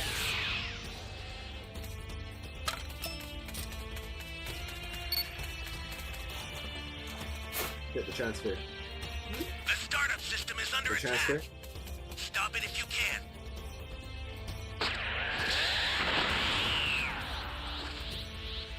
But retreat if you need to. Got it? An ally needs your help. Barrier. We don't know what danger awaits. Think before rushing in. The startup system's under attack. It's dangerous, so tread Where are carefully the if you want to supplies? get closer. We need to drop the leg. I don't know, but level 4 is going in. Oh, I see one all the way back. Stay calm. Stay calm.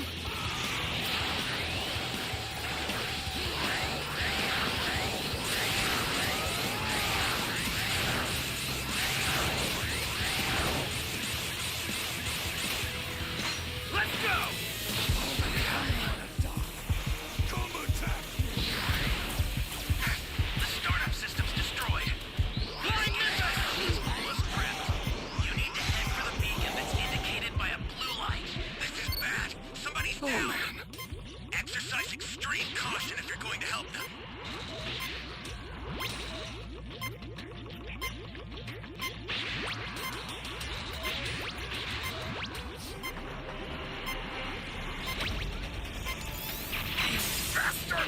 Wasn't gonna leave my teammate.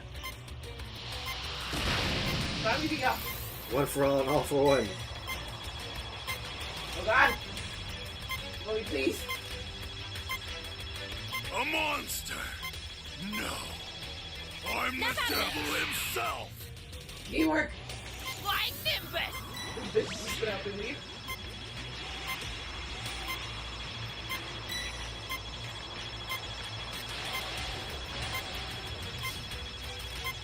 I owe you one. Do they see me? Flying Nimbus! You need to pull down? Let's go. I got one. Let's go. That's it. Come on.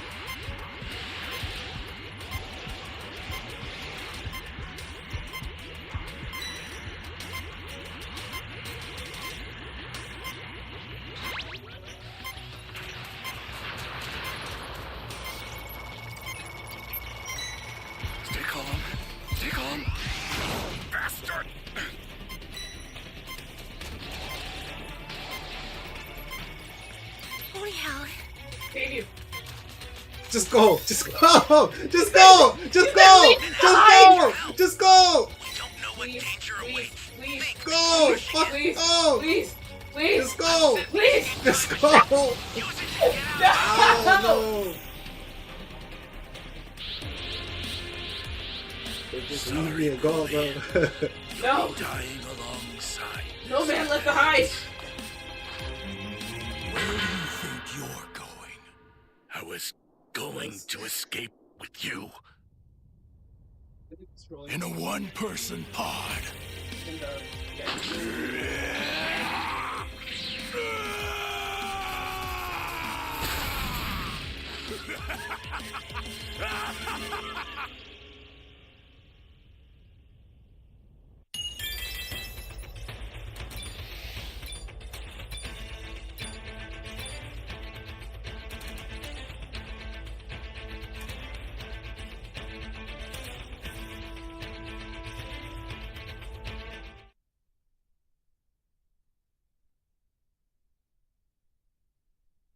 Post the room key for a minute if anyone wants to join.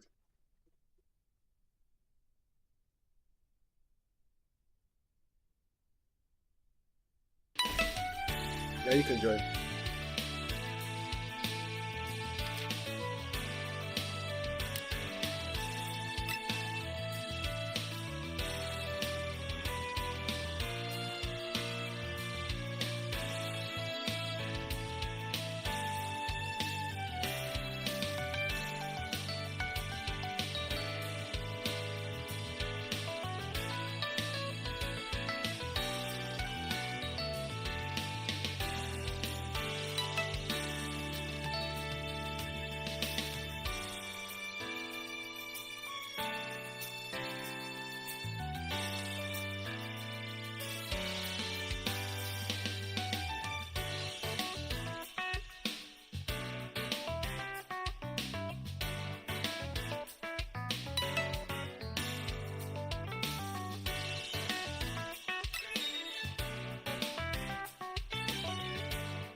Struggling, as every subconscious reaction his body makes takes a toll on him, for he must train further to wield the technique at its full potential. The battle rages on, as everyone wonders whether Jiren will run out of stamina first, or if Goku's perfected Ultra Instinct will wear off instead. Universe 7 is unable to keep up with the warrior's speed in battle, but suddenly, Whis confirms Goku's defeat. Jiren finally lands a hit on Goku, launching him aside as his perfected Ultra Instinct vanishes and he returns to normal. Vegeta is able to catch the Saiyan before he falls off the edge, and Jiren vows not to lose. He's determined to become the perfect force for justice, just as his master had wanted. Jiren tells the Saiyan pair that he'll use his wish on the Super Dragon Balls to resurrect his master Gichin, who'd previously been slain by a monster. Dispo in the sands voices his surprise at this, unaware that the death of his master was still affecting Jiren.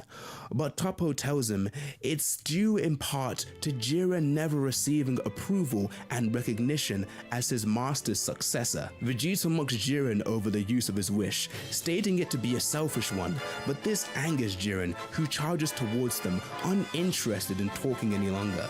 Vegeta orders Goku to stand and fight, as there are less than 3 minutes remaining, and due to his assault on the warrior, Jiren is now considerably weaker than before. As the two fight in perfect sync, Jiren is pushed back as Universe 11 watch on in amazement. Belmont then explains why Jiren's master never gave him the recognition he sought for so long. As he'd always been solitary in nature, his master was the one who recommended Jiren for the Pride Troopers team in the first place, but it wasn't to polish his strength, but to learn the value of teamwork. Witnessing the success that Goku and Vegeta are having fighting together, Beerus asks Whis if all the training with them was to work on their synchronization unknowingly, to which Whis confirms, stating that the Saiyans never even realized, as Goku and Vegeta continue fighting, prepared to blow Jiren away for good. Belmont and the Supreme Kai from Universe 11 continue their discussion on how Jiren's master wanted to teach him the importance of teamwork. However, he was killed by a demon before he had a chance to finish. As a result, Jiren now chooses to take on all burdens alone and refuses to trust anyone, even his own teammates. Belmont comments that he himself doesn't believe in such weak-minded thinking, but the angel Margarita reminds him that he used to be friends with Gichin, though Belmont says that was a long time ago. On the arena floor, Goku and Vegeta continue their effort in attempting to defeat the mighty Jiren as he continues to power up even more. The two Saiyans decide not to hold anything back and power up their strongest attacks, Goku using the Kamehameha and Vegeta using the Gamma Burst Flash. The combined attacks create an enormous flash of light as Jiren rushes in head first, covering everyone in the stands in dust. As they wonder if it had any effect, surprisingly, Jiren still remains standing, his shirt being the only thing to have taken damage. With a simple gesture, Jiren knocks Vegeta backwards and he falls from the arena, being eliminated in the process, and shocking Goku.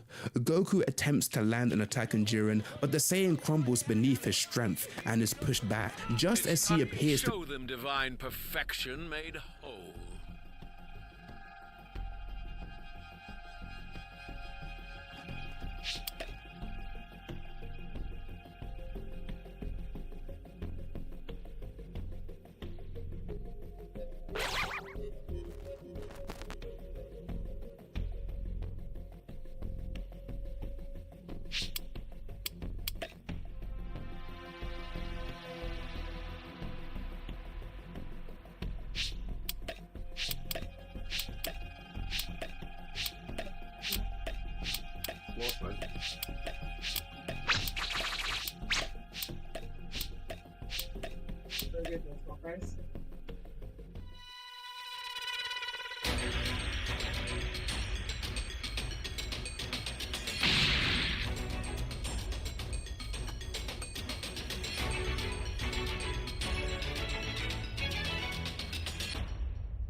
time machine, as well as a crate of supplies. Here's how to launch. Find the power keys, then place them in the right spots.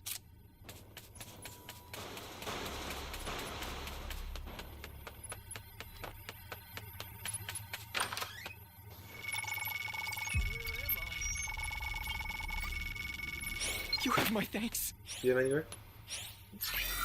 See him anywhere?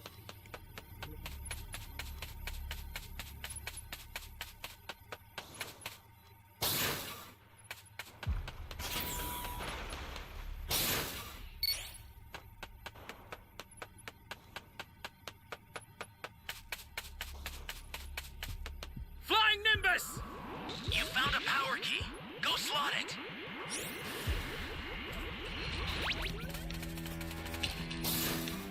You have the power key radar? Yeah. Great.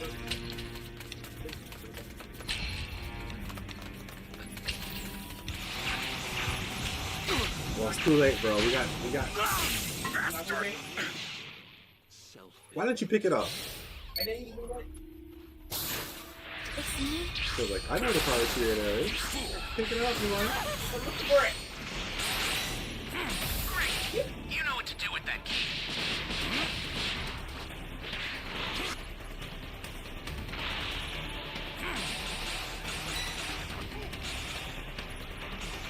This is bad. Somebody's down. You mortals Exercise extreme caution if you're going to help them. How? I didn't know you were still following me. Hold on. When you say you have the power key radar, do you know what that means? That I have the power key radar. Yeah. You have the power key radar. You said that the power key radar was available for you to pick up. No, I didn't. So, I never said Destroy you!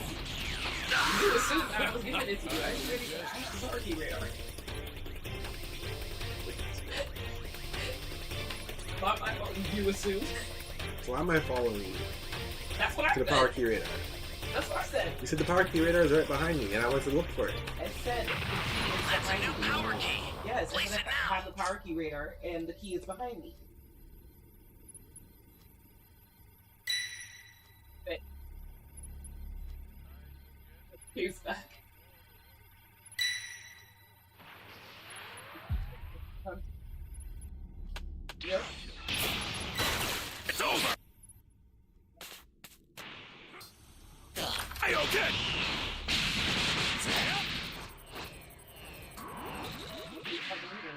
Ally down! If you intend to rescue them, watch Stop out saying for the radar. enemies. You don't know the difference between a radar and a radar. Yeah, they do. The radar and the radar.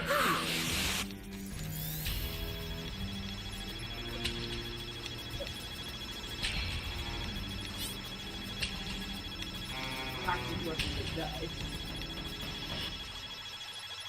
I owe you one!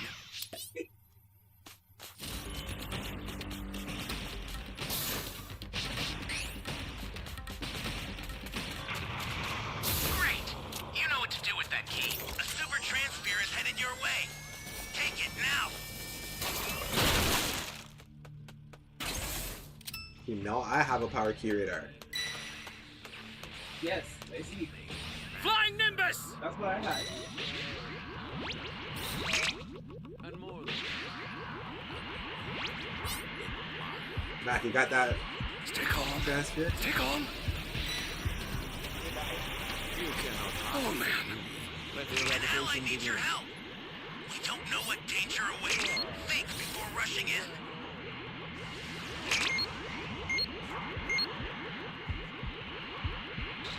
That's a new power key. Place it now. Yeah, right.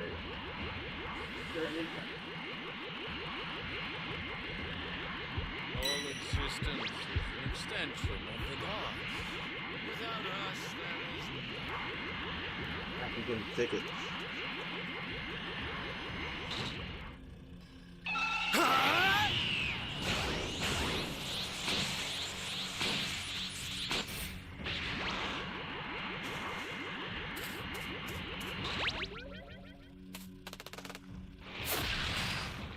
Why did you do that?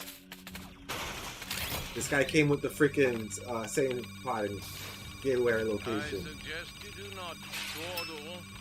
You mortals have limited lifespan. No. I think the monsters coming here just so.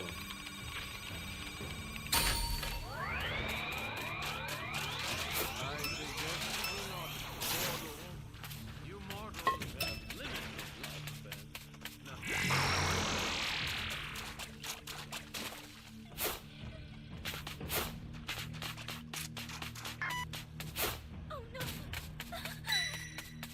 Before we begin, a small detail.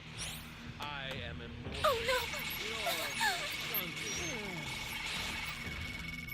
Thank you! Thank you!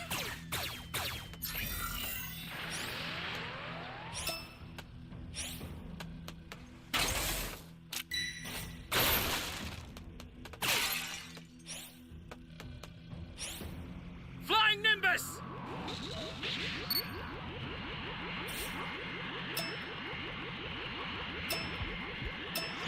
Holy hell.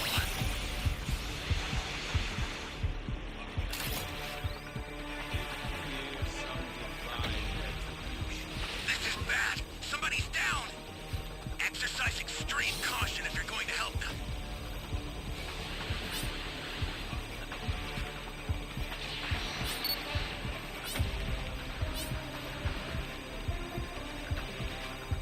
The startup system for the super time machine is ready. You're done. There now.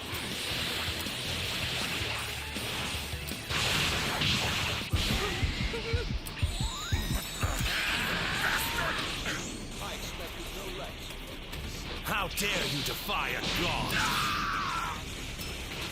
Take this! I don't know what the fuck you guys are doing, bro. Honestly.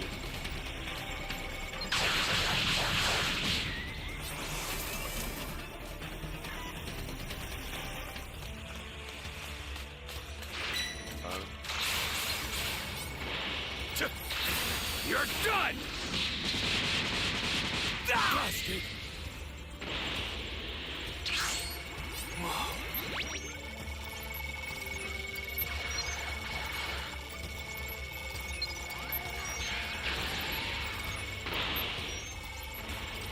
Ally down.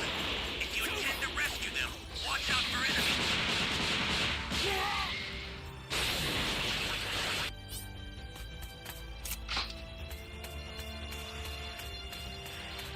Okay, all right. Ally needs your help. You don't know what danger awaits. Think before rushing in.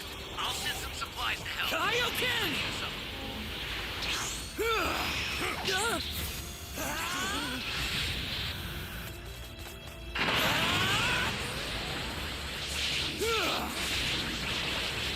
Brave. Somebody's down. Exercise extreme caution if you're going to help them.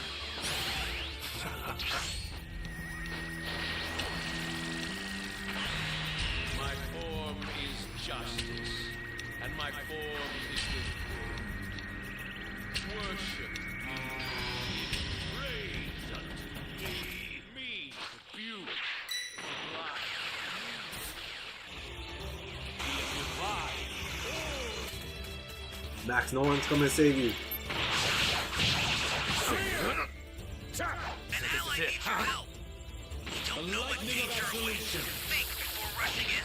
I've sent a new super transfer. Everyone's Sorry, scared. that'll have to do for now.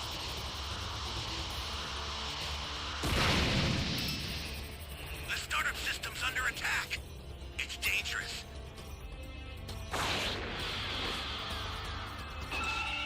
Back to lobby. So tread carefully if you want to get closer. The startup system.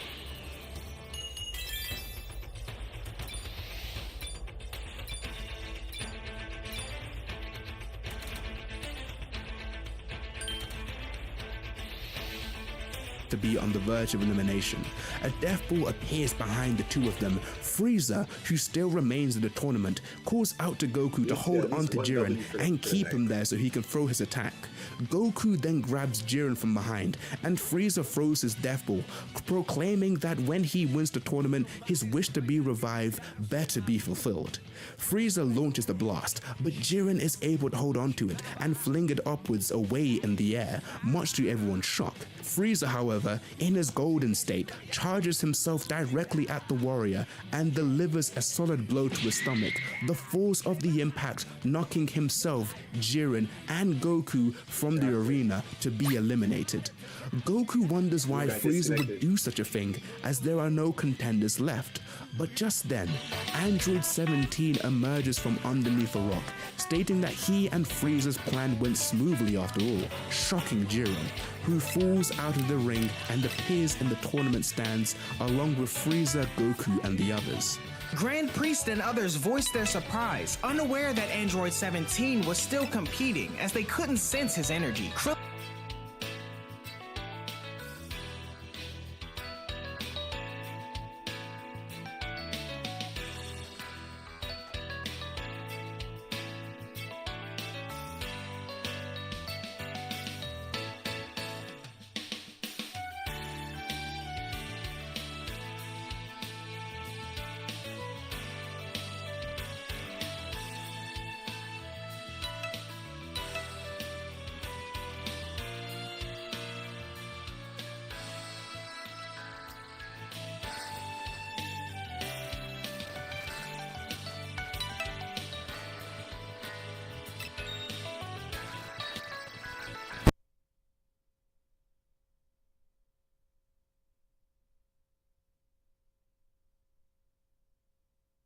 Krillin inquires about his apparent self-destruction, and he states that he'd never do such a thing, reminding Krillin that he lost the ability anyway when he made the wish to have the bomb removed after the battle with Cell. Jiren apologizes to his team, and Dispo tells him that he should learn to rely more on his allies. Belmont apologizes to Jiren for not getting his wish to revive his master, but Jiren states there's no need to. However, Belmont sees through Jiren, realizing that he actually feels responsible for his death, but reminds him that his master wouldn't have wanted to be revived. The conversation is cut short as the Grand Priest tells the group that their time is up and the two Zenos erase them from existence as Goku watches from a distance. Android 17, however, immediately asks for the other universes to be brought back, which surprises the Grand Priest. The Omni Kings then ask if that's what he really wants, to which he confirms. Upon summoning Super Shenron, the previously erased universes and participants are brought back into existence, much to their surprise as their respective angels fill them in on what's happening. happened. The Grand Priest then states that the wish made by Universe 7 has elevated them up in the ranking, now making them third from the bottom rather than the second. As they all begin to make their way home courtesy of the Grand Priest, a few of the warriors interact with one another, and Jiren tells Goku that they'll soon meet again, as the Saiyan responds in kind.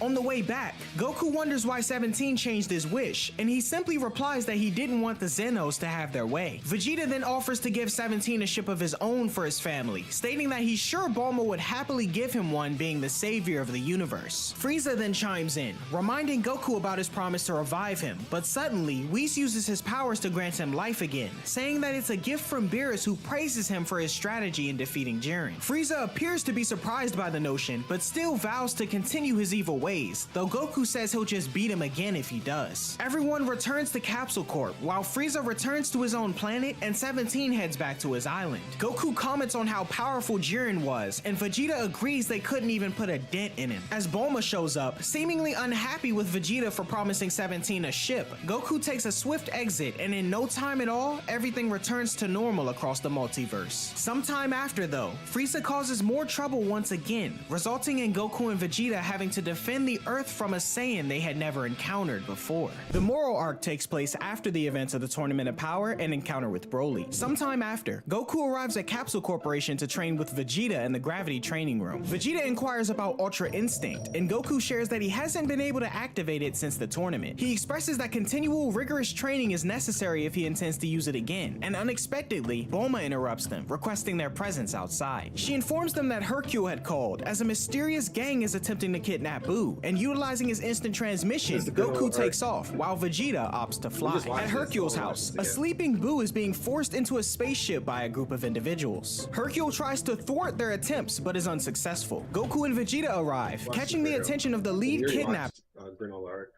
The Dragon Ball Superhero arc takes place after the events of the Granola arc. Following the battles on planet Cereal and the startling reveal of Black Frieza, Goku and Vegeta, aware of having fallen behind to the Galactic Tyrant, continue their training on Beerus's planet. Meanwhile on Earth, Trunks and Goten, now teenagers, take on the role of local superheroes known as Saiyaman X1 and Saiyaman X2. The pair encounter a couple of criminals who try and take them out, but naturally our heroes make short work of them, and the local police come to finish up the rest. Shortly after, Trunks tells Goten how well their heroics went, to which Goten agrees, then stating how awesome their poses were, just like Clean God himself, a video game character who the boys took loads of inspiration from. Just then, Goten's phone sends him an alert for another theft, only to discover it was a cyber threat, which disappoints Trunks as he wanted to beat up some more robbers. Goten then gets a video call from Chi-Chi, who yells at him to return home as she has no idea where he's been the entire time, revealing that the duo's superhero exploits were a secret to their families. As Goten rushes to remove his heroic gear, Trunks acknowledges that their transformation sequences aren't cool enough and wishes they had special transformation watches similar to Gohan's in the past. Trunks then gets the idea to ask Pilaf to create it for them, which catches Goten's attention. Trunks inquires for Goten's superhero costume, and doing so, Goten then takes off on the flying Nimbus to head home. Soon after, Trunks lands in an alleyway and wonders if he should change his outfit there or go home in his superhero outfit, as he doesn't want to risk any civilians knowing his secret identity. Trunks is then surprised to spot his grandparents at a nearby flower shop and quickly puts his helmet on to avoid detection. Dr. Brief, however, spots him and questions if he's one of the mighty superheroes that's been making waves in the town recently. Trunks then introduces himself as the hero Saiyaman X1. Dr. Brief's pet dinosaur recognizes Trunks and goes running toward him. Brief notes that their pet dino usually doesn't bond with anyone other than family, to which Trunks replies that superheroes are loved by all. He orders Dino to sit as to not blow his cover and flies away.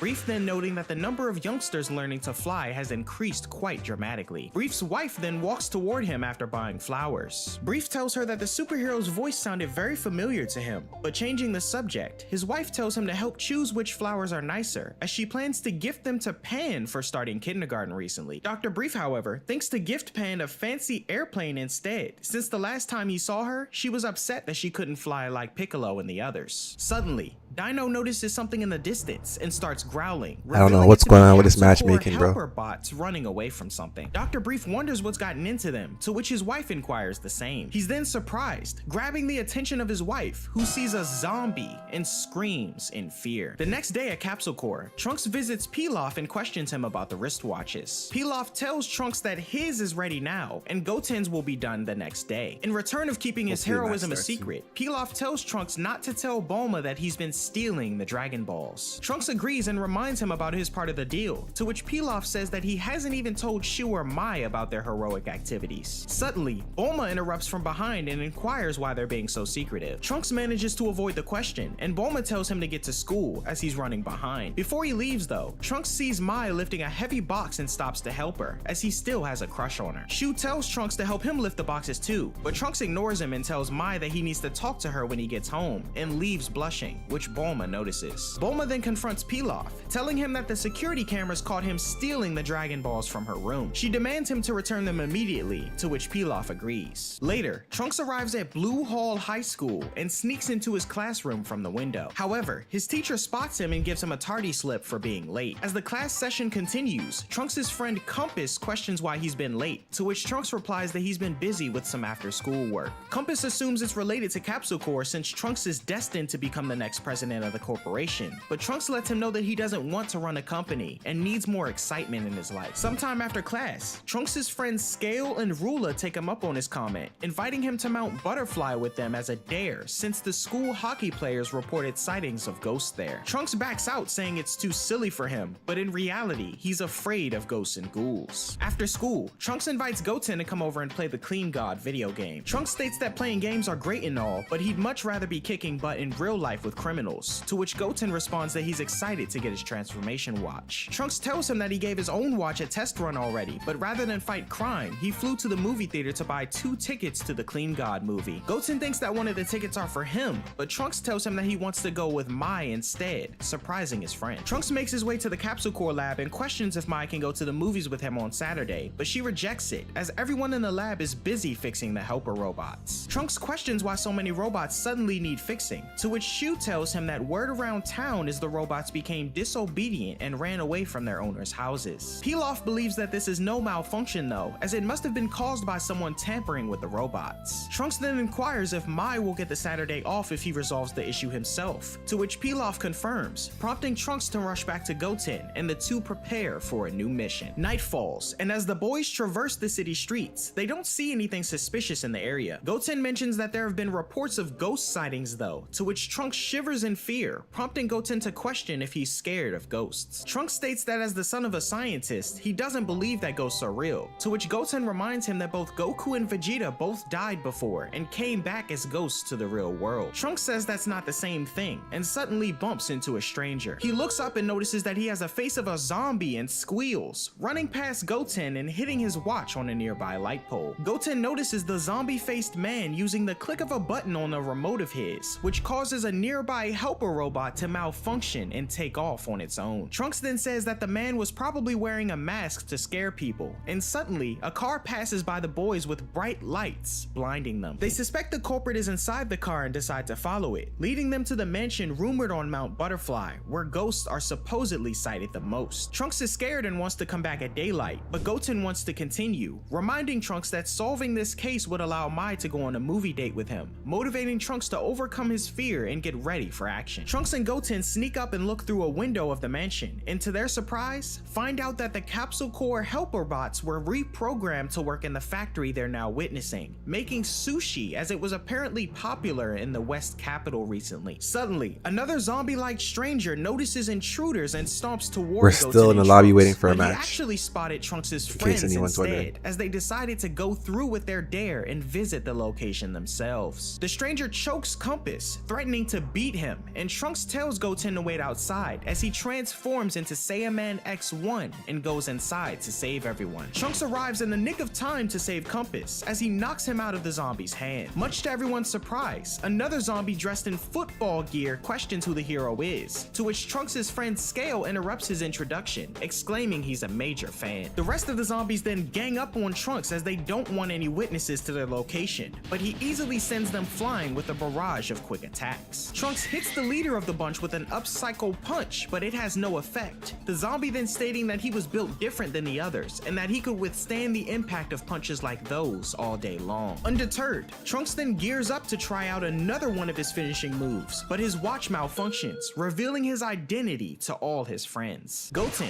thinking quick on his feet, destroys the lights in the building and takes Trunks' schoolmates to safety, leaving Trunks behind in all the confusion. Goten introduces himself and tells the group that the ghost made them all hallucinate, and having seen Trunks as a Saiyaman, the group believed the story. Upon realizing amongst themselves that the mansion was really haunted though, they all take off, screaming into the night. Back at the factory, surrounded by darkness, Trunks transforms into a Super Saiyan to light up the room, and redons his costume as Saiyaman X1. He then charges up his special move and lands a devastating blow to the zombie's face, quickly defeating him. Goten then appears and restores the lights, stating that Trunks really did a number on the zombies. Trunks then inquires about his friends, to which Goten tells him that it's all taken care of, as they took the bait with his illusion story. Trunks looks around the factory for any clues surrounding the Helper Bots mystery, as he can't question the zombies since he knocked them all out. He then finds a safe nearby, and in it is a disc titled Dr. Gero. The boys are confused on what this is, but Trunks takes it with him, stating that he'll check it out once he gets home. Soon after, Krillin then arrives on the scene in his police attire and spots Goten and Trunks. When questioned on why he's in the area, Krillin states that he got a report from a nearby resident who said they'd seen corpses moving around in the area as they were stolen from the morgue. Trunks is shocked by this as he realizes the zombies he fought were actually reanimated corpses and screams, much to Krillin's surprise. Time passes, and a short man in a lab coat returns to the factory at Mount Butterfly, noticing the wreck and downfall of his reanimated soldiers. The leader, now known as Alpha Number 12, explains the situation, stating that they were beaten by a kid from a high school and gives the scientist-looking individual Trunks' school badge. Surprised that all of his creations were beaten, the scientist is distraught to see that the disc titled Dr. Gero is missing from his safe, stating that it's the only copy in the world. He also acknowledges that his base of operations is now ruined, forcing him to resort to other forms of work in order to procure enough money for his research. The next day, Trunks goes to the lab to ask Mai out once again, but this time, Pilaf and the others are even busier, the leader telling Trunks that a lot of severely broken Helper Bots were collected from Mount Butterfly. Realizing he was the one who destroyed the Helper Bots in the battle to defeat the undead, Trunks yells in frustration,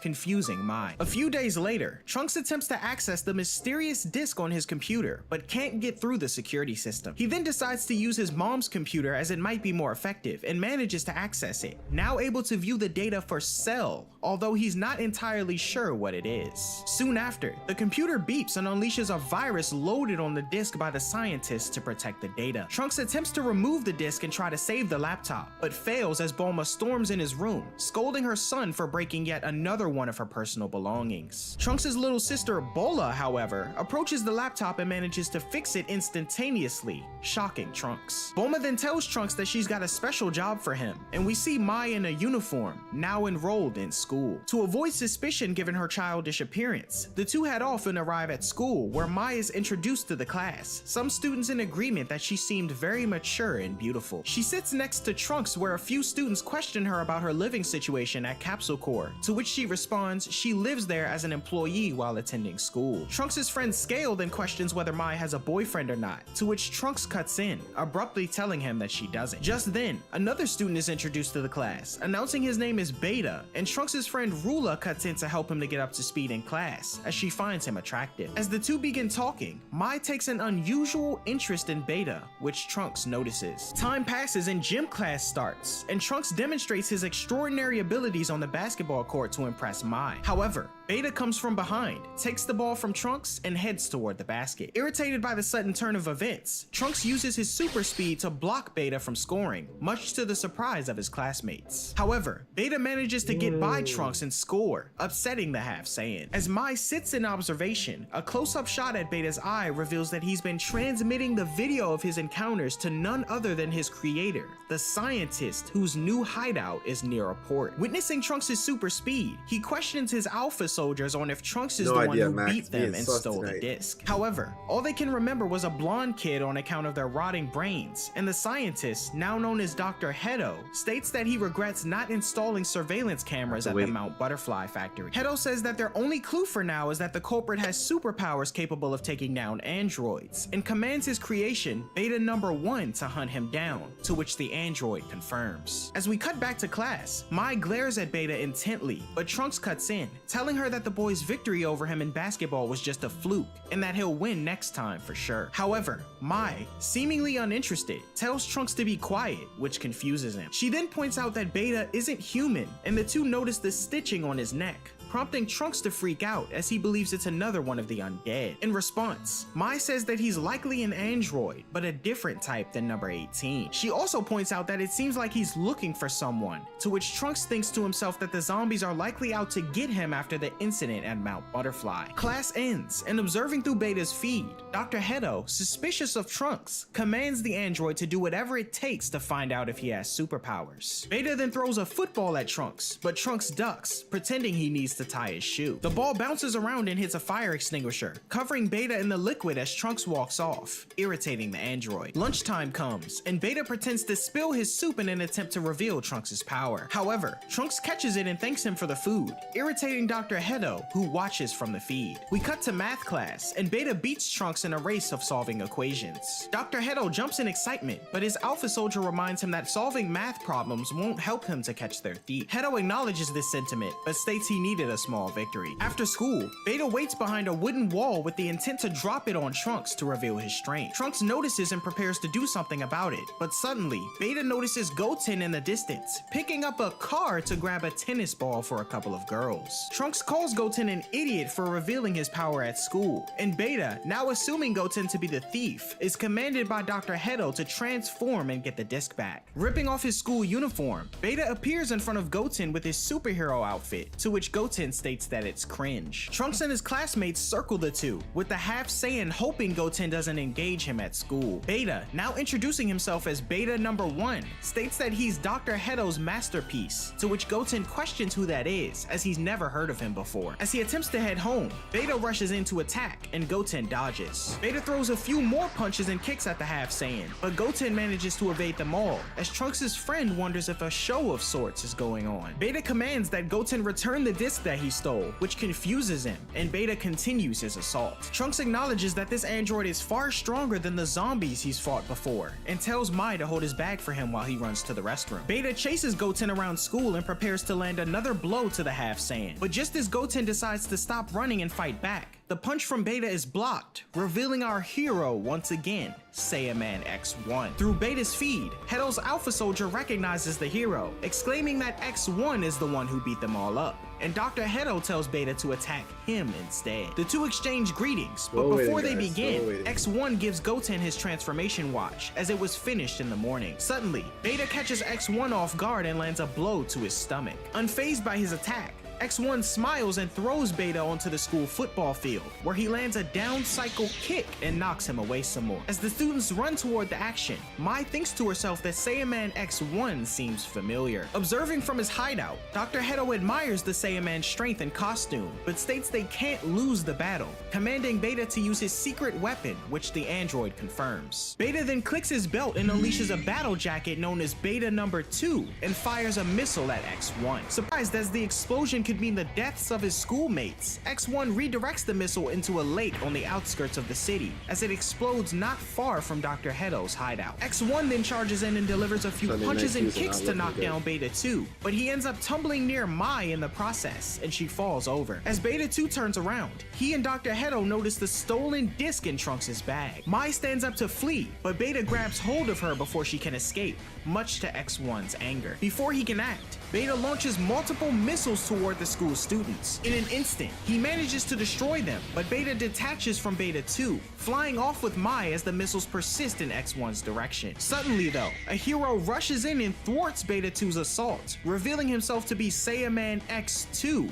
much to the surprise of Dr. Hedo. X1 then declares the defeat of Beta and launches a steam cleaner high pressure attack at the escapee, blowing him out of the sky with enough time to rescue Mai from hitting the ground. around. On their way down, Mai notices a cloth on X1 that looked awfully familiar to the one future Trunks had and begins to blush as X1 takes off. He arrives near X2, who swiftly defeats Beta 2, causing him to explode. With the battle completed, the two heroes receive their admiration from the students, all except Ruler, who think they're corny, and they take off. Not long after, Trunks returns to Mai, exclaiming that it sucks how he missed the heroes in action while he was in the bathroom. Mai, however, continuing to blush, reveals that a forgotten feeling just came back to her and says that Saiyaman X1 is actually impressive. Trunks is surprised, prepared to reveal his secret identity to her, but Goten stops him before he can utter another word, as he almost revealed it in front of all his classmates. Mai stares up at the sky, hoping she'll meet the hero again, and Trunks stares in disappointment as he's unable to tell her. Back at Dr. Hedo's hideout, Beta returns in his underwear, apologizing for failing the mission. However, Dr. Hedo mainly acknowledges how cool the Saiyaman hero costumes were, then questions if Beta managed to get their autographs. Hedo then snaps back to the task at hand, and with his targets now identified, he can begin his work on the next androids, aiming to make them even stronger than X1 and 2 and retrieve his stolen disc. In the Cricket District, Krillin continues his investigation on the mysterious zombies that were previously spotted on Mount Butterfly, when suddenly a woman runs screaming out of a nearby shop, signaling Krillin's attention. The cop bursts in, finding a group of them in a convenience store where he plans to take them in for questioning. Coincidentally, Mai is also shopping, and when Krillin stops to acknowledge her, the zombies attempt to escape. However, Krillin stops them in their tracks, promptly arresting the three. Meanwhile, Goten heads to the city on the Flying Nimbus, stopping almost an hour later to catch the bus, as to keep his long commute a secret. After being questioned by a girl named Filer if he could set her up with Trunks for the upcoming school dance, the bus comes to a screeching halt, much to everyone's surprise. As the students look out the window to investigate, they notice a weird-looking man in the road resembling Elvis, who reveals himself as Beta number 7. Beta 7 calls out to Goten, knowing his alter ego to be Saiyaman X2, but Trunks' friend Chalk opens the back window for Goten, allowing him to escape. Goten then transforms into X2 and confronts Beta 7, swiftly attacking him, unaware of the coincidence of appearance that all of his other classmates seem to notice. Goten then effortlessly takes down Beta 7, displaying kicks and a flurry of punches that send him hurtling into the garbage, much to the android's shock. At school, Scale passes out papers for the upcoming dance, telling Trunks that Clean God himself will be in attendance. Although Trunks is skeptical at first, Scale insists it's true, as he kicks a costume of his own behind him. Staring at one of the posters around, Mai invites Trunks to the dance with her, much to his surprise, as he states that he needs to buy some new clothes. Mai, however, notices a tiny insect spy bot, which Dr. Hedo utilizes to spy on Trunks and the others. He overhears the news on Clean God and becomes elated, quickly deciding to create a female android as a date so he can attend the dance himself and meet his hero. Back at school, Trunks shares the news of Mai's invite with Goten, and as Trunks leaves to buy an outfit, Goten wonders how he'll be able to break the news to Filer. Suddenly, an observant Mai notices the spy bot and pulls Goten to the side as he questions what's going on. She informs him that they're being watched and explains that the bug that they just witnessed is in league with the androids that have been monitoring them this whole time. Mai goes on to explain that she knows about Dr. Hedo being a famous scientist and notes that unless they stop him, his androids won't stop coming for them. She then states her plan to lure Hedo out using the Clean God event so she can capture him herself. When Goten questions if that was the reason why she invited Trunks to the dance, she confirms, to which Goten feels bad for Trunks, who believed that the invitation was genuine. Time passes and the day of the dance comes, as Mai arrives in a suit of armor while Trunks wears a fancy suit. He hands one of the attendants a bag to hold on to containing the disc belonging to Dr. Hedo, and makes his way to the stage as he awaits the appearance of Clean God. Next to Trunks stands Dr. Hedo, another eager fan, and they briefly share their love for the superhero, with Hedo noting that his precious autograph was stolen, a sentiment that Trunks consoles him on. Suddenly, Mai pulls out a weapon on the doctor, but is halted by Beta 1 who grabs it. Krillin and the police then arrive, having been tipped off by Mai, and orders everyone to freeze, aiming for the arrest of Dr. Hedo. Hedo, however, manages to use a smoke launcher concealed under his sleeve and races off in a vehicle to escape,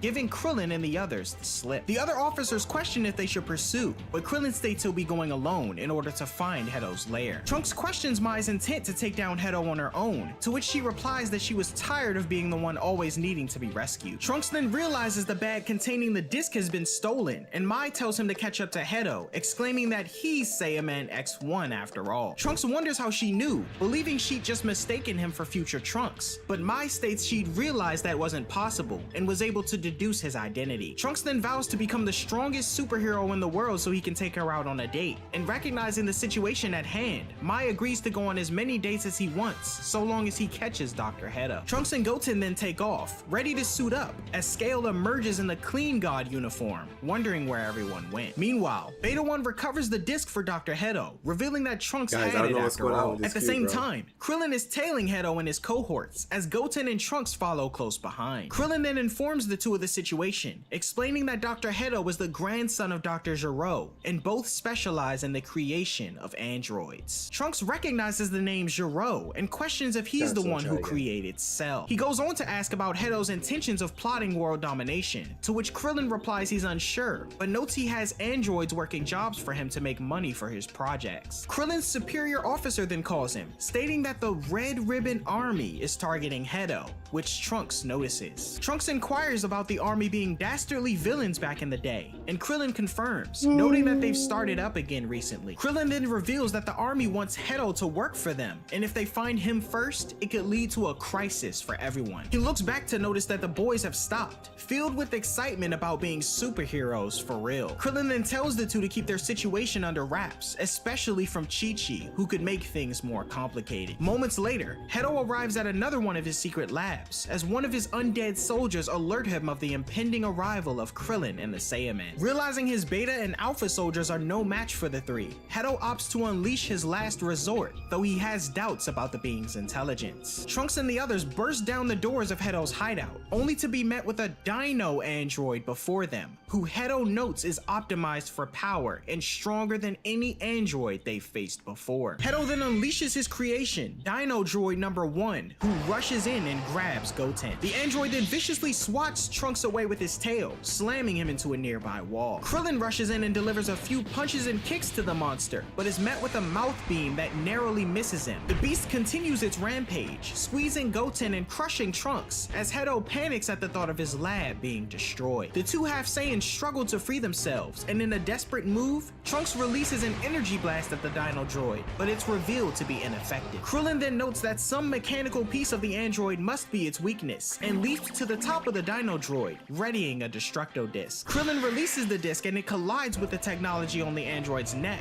prompting the beast to stop in its tracks. Now able to move, Trunks and Goten power up to Super Saiyans and launch themselves at the android, pummeling it hard in the gut. The two continue their ascent a distance from the hideout and unleash their Cyclone-style Tornado Double Hurricane and rip the Dino Droid in half completely, which results in a massive explosion. The defeat of the creation sparks a panic in Dr. Hedo as Goten and Trunks land in base form, posing at a job well done. Krillin's police force then arrive, arresting Dr. Hedo and his creations as Krillin reaches for the disc on the scientist. However, upon inspection, the case is empty, all except a signed photo from Clean God himself to Dr. Hedo. Hedo demands the return of his photo, but Krillin questions the location of the disc. Hedo, however, states that he's long since memorized the data on the disc and discarded it in order to make room for his prized possession. At the same time, Goten recovers a disc in the background, smashed to bits after the battle. And so, Dr. Hedo is imprisoned, but his sentence is reduced to 3 months due to the revival of zombies who return to their families. Nevertheless, the doctor remains optimistic, releasing a new surveillance droid named Hachimaru and vows to create the ultimate android. Time passes, and Piccolo stands outside of a kindergarten, greeting Pan, who's just gotten out of school. She questions where her parents are, but apparently they're preoccupied, and Piccolo's standing in for them. With some spare time, Piccolo proposes they head to his house, where Pan expresses a desire to become a superhero like Goten and Trunks, who had recently stopped their activities as they weren't studying enough, courtesy of their mothers. Pan then plays around with a nearby frog, fearlessly leaping from a cliff to catch it, much to Piccolo's surprise. However, she's in complete control of the situation, prompting Piccolo to decide to train her. Piccolo states that Pan's father, Gohan, was around her age when he started.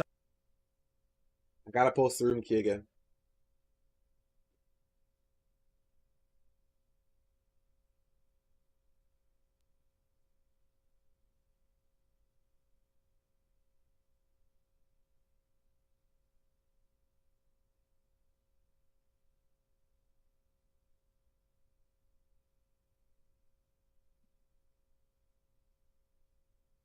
If you guys are still here, join.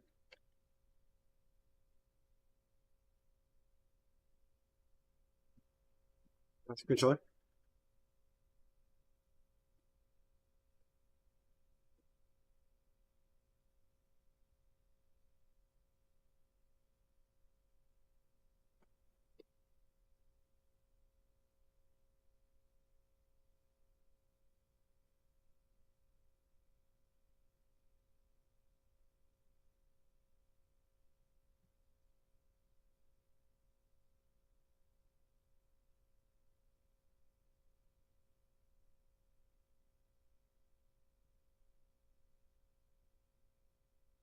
No problem. I'll wait for you.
Dog, let me know when you're ready, Super Saiyan.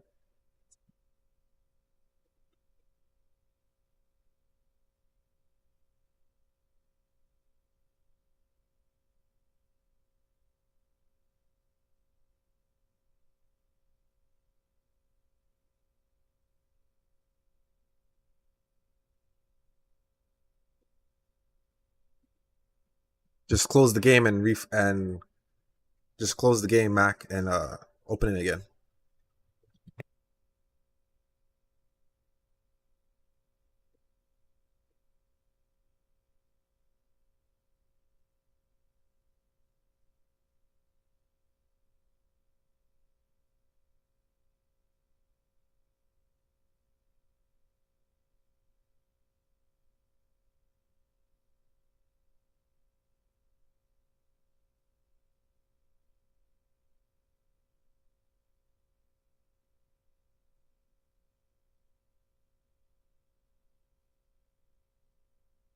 Wait for you.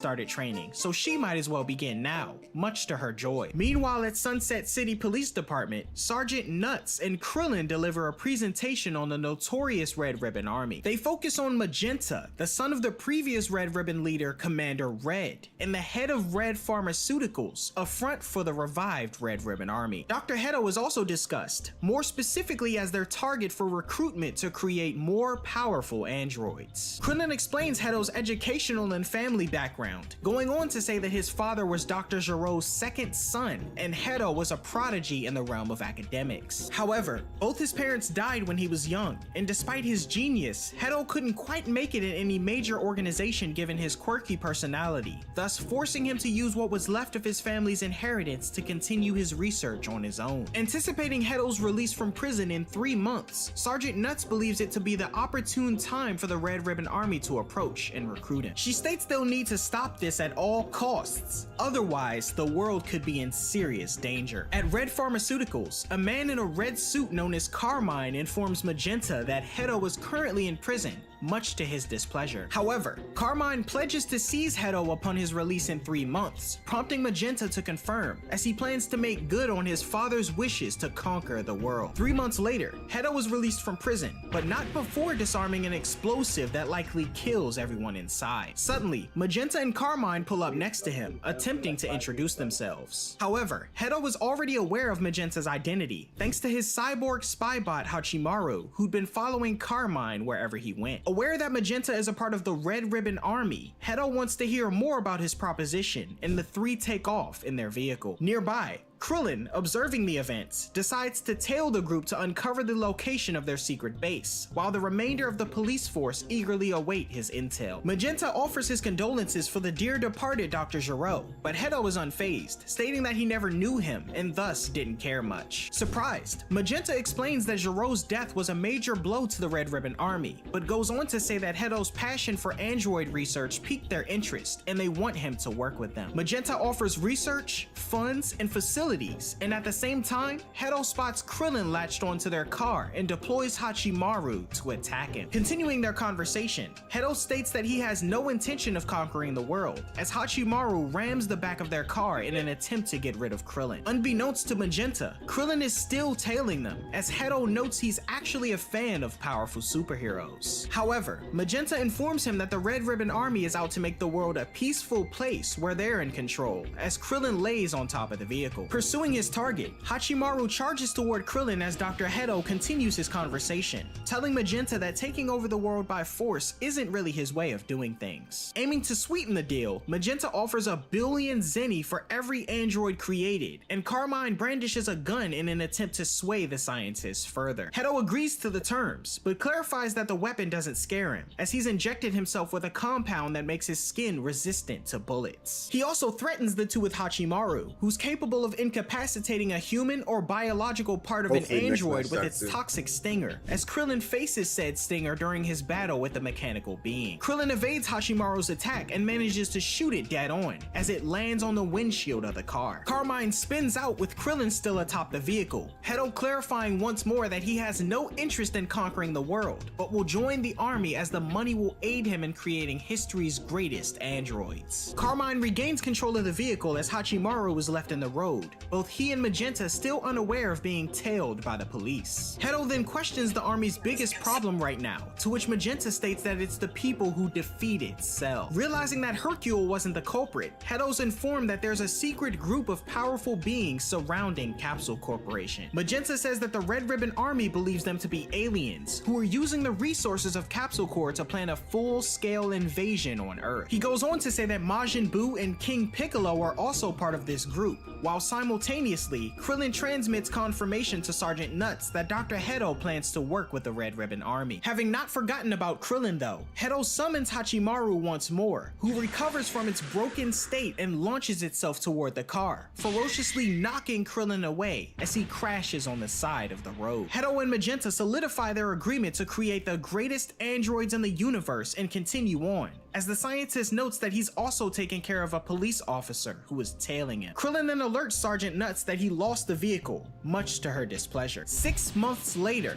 Pan continues her training under Piccolo, displaying considerable talent. The two finish up, and Piccolo notes that Pan may have more talent for training than Gohan. However, Pan struggles with firing ki blasts and flying, prompting Piccolo to reassure her about the gradual learning process. He tells her to try again, and the child focuses her energy to attempt to fly, but she's unable to will herself to do so, much to her disappointment. She then questions Piccolo on if her father could be stronger than Goku if he wanted to be, to which Piccolo says maybe not now, as he's been out of the game. Noting she's never seen her father fight, Piccolo states he will if he's forced to, and after exchanging goodbyes for now, Pan takes off running at super speed, launching herself through the forested area to get home. The following morning, Piccolo's training is interrupted when Videl calls, requesting him to pick up Pan from school. Piccolo wonders why Gohan can't do it, and Videl explains he he's been busy with a research report he'll need to present. Piccolo reluctantly agrees, prompting Videl to offer him another plushie, which he apparently has plenty of in the corner of his room. Irritated, Piccolo flies to Gohan's house as he's working on his report. Scratching on the window, Piccolo reveals himself to Gohan, who happily greets him. However, his friend angrily questions what he's doing that's so important, prompting Gohan to demonstrate his report on ants that glow and transform when in danger, likening them to a Super Saiyan. Piccolo then yells at Gohan, demanding to know why he isn't picking up his own daughter from school. He then says that Gohan should be training more to prepare for the next threat to Earth. But when Gohan dismisses the idea, Piccolo attacks him, prompting Gohan to block and note that he hasn't gotten as rusty as Piccolo thinks. However, Piccolo follows up with a punch to Gohan's gut, telling him that he's been slacking as he outfits him with clothes resembling his, which Gohan notes are heavy. Gohan then thanks Piccolo again for getting Pan and offers him another plushie, and the Namekian yells in frustration, noting he doesn't need any more. Later that same day, Piccolo continues his training, only to be met with a burst of energy hurtling from the sky that delivers an enormous explosion upon impact. When the smoke dissipates, Piccolo is unscathed, and before him stands a strange-looking man with a yellow suit and blue cape, with the number 2 stamped across his chest. The stranger skillfully holsters his weapon that's assumed to have caused the explosion, and addresses the Namekian as King Piccolo. Piccolo, however, states that's not who he is anymore, confusing the stranger, who's told it's a long story and is questioned for his name. However, the stranger characteristically notes that his true identity is a secret, and Piccolo notices the appearance of the red ribbon logo on his shoulder. Piccolo points this out, recalling the symbol back when he was God, piquing the curiosity of the stranger, who wants to know more. Piccolo, however, dismisses this, telling him to do his homework next time, and points out the stranger's lack of ki, deducing he must be an android. Surprised that the Namekian managed to figure this out, the stranger confirms his intent to battle Piccolo, noting that today was supposed to be a trial run for him, but now he's gonna kill him. Piccolo reluctantly tells the adversary to hurry up, and the stranger rushes in with a punch, but narrowly misses Piccolo, who counters with his own punch to the gut. Piccolo then kicks the stranger away, but rather than colliding with a mountain nearby, he bounces off of it and lands a devastating punch to Piccolo's stomach. The stranger then backflips, slams his foot on the Namekian's head, and sends him plummeting down toward a mountain of rocks. Piccolo rises, noting his enemy isn't sustaining damage, confirming his suspicion that he must be an android after all. His thoughts are interrupted though, as the stranger lands behind him, stating this fight is a disappointment so far. Piccolo then discards his cape and turban as he charges toward the stranger, who dodges all of his attacks. Piccolo manages to land a powerful kick that sends the stranger flying, but he catches himself and lands gracefully, launching a blast from his ray gun that detonates on Piccolo's arm. The Namekian's arm falls off as the stranger continues his assault, but through the smoke of the attack, Piccolo extends his other arm and slams the stranger to a nearby rock, the rest of his body reappearing from the dust with his severed arm grown back as he lands a punch to the stranger's face. Pinning his enemy down, Piccolo appears to have gained the upper hand, but the stranger, undeterred, notes that Piccolo's arm can grow back and kicks him away, following up with a barrage of swift attacks and a knee to the chin. The stranger finishes the combo with an elbow to Piccolo's gut, stating that he's got a read on the Namekian's moves now. Piccolo attempts to strike, but the stranger evades, and Piccolo launches a barrage of ki blasts at him, but his adversary easily dodges them all. He then takes to the sky, equipping his ray gun again, and launches a devastating blast that Piccolo seems prepared for, creating a massive explosion that engulfs the surrounding area. The aftermath displays a large cloud of dust, and using his scanners, the stranger deduces that Piccolo's been killed and takes off. However, the Namekian, watching from above, notes that he can't allow this enemy to roam free. Piccolo then tails the stranger, unbeknownst to him, and they arrive at a giant lake surrounded by a mountainous region. The stranger lands in a base of sorts and greets his colleagues, who all don red ribbon attire.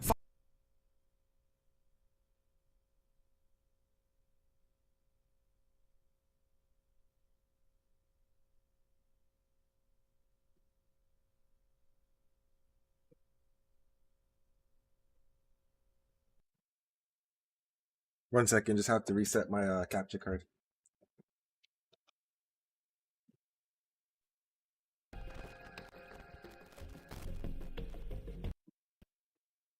Alright, squad. We've been waiting 20 minutes. Over 20 minutes until I get this W.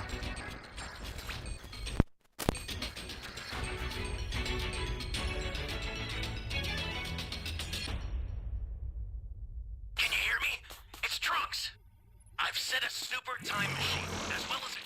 supplies. Here's how to launch. Find the power keys, then place them in the right spots. Once I revert to an egg, I must bury myself underground for 3 years. Plug in your portable there charger. my form matures.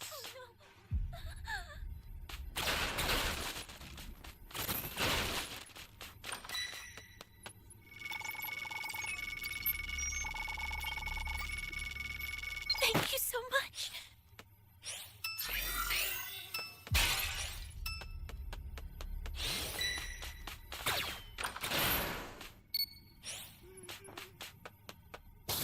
Once I revert to an egg, I must bury myself underground for 3 years. There my form matures.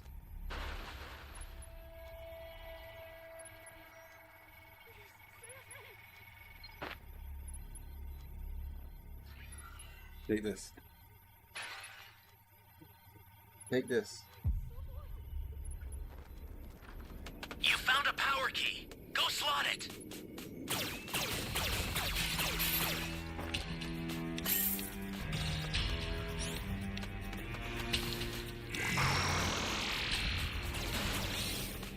Go and find this damn key. Welcome. Thank you. That's a new power key. Place it now. There's a snake in You're the my savior.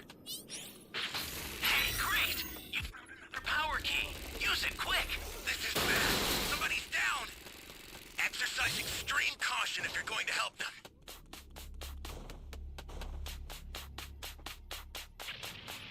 Flying Nimbus!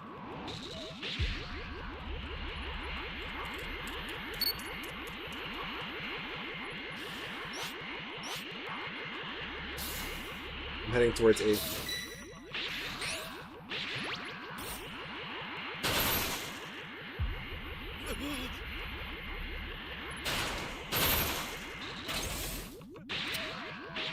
ally needs your help. You don't know what danger awaits. Think before rushing in.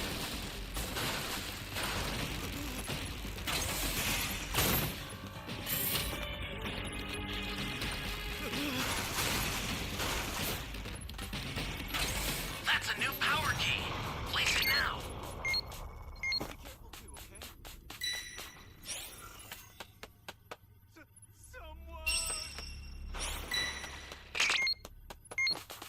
Flying Nimbus!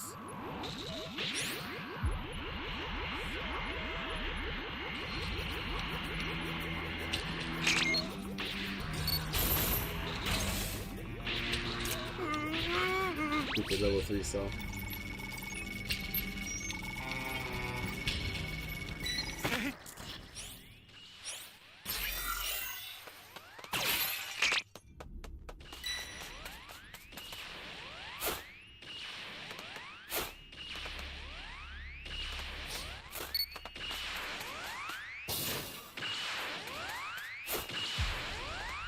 Ally down! If you intend to rescue them, watch out for enemies.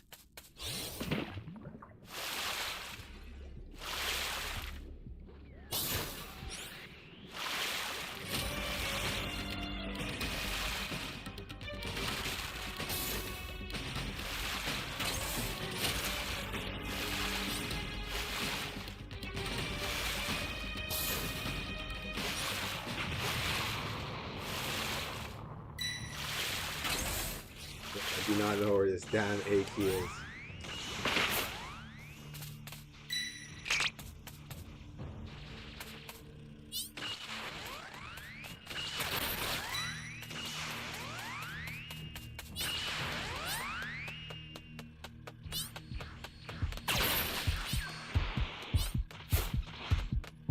Stay calm. Stay calm.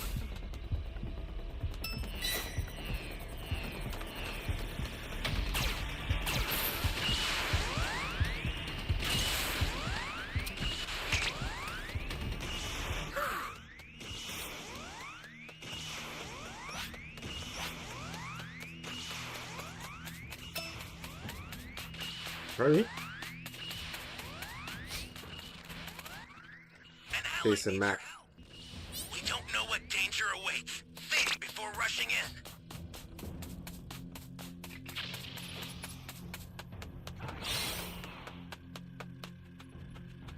You took too long to find the key, bro. You took too long. I checked there already. Gotta get the hell out of here!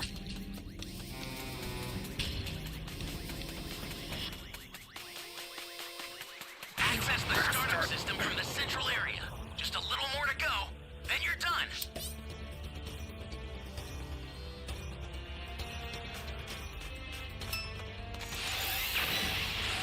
Could be trouble.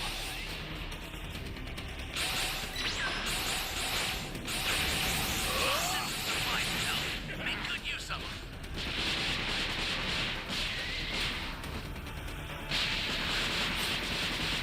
Close. This is bad. Somebody's down. Exercise extreme caution if you're going to help them.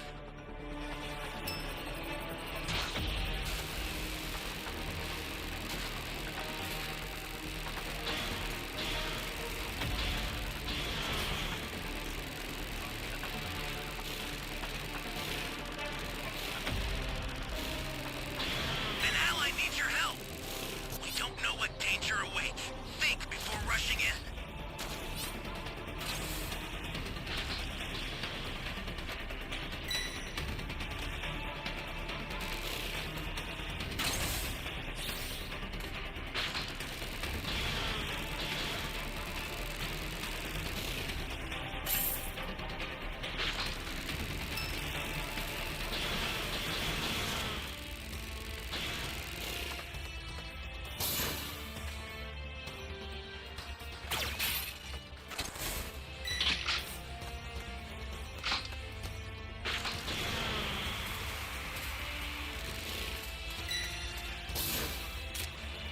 Ally down!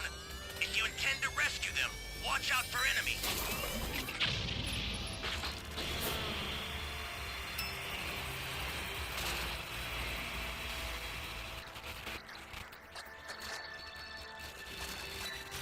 Uh-oh.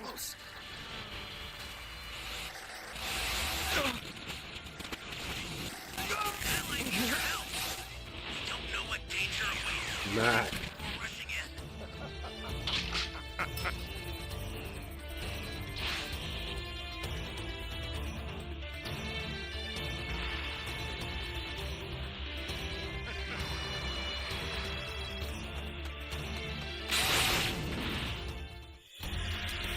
What a waste.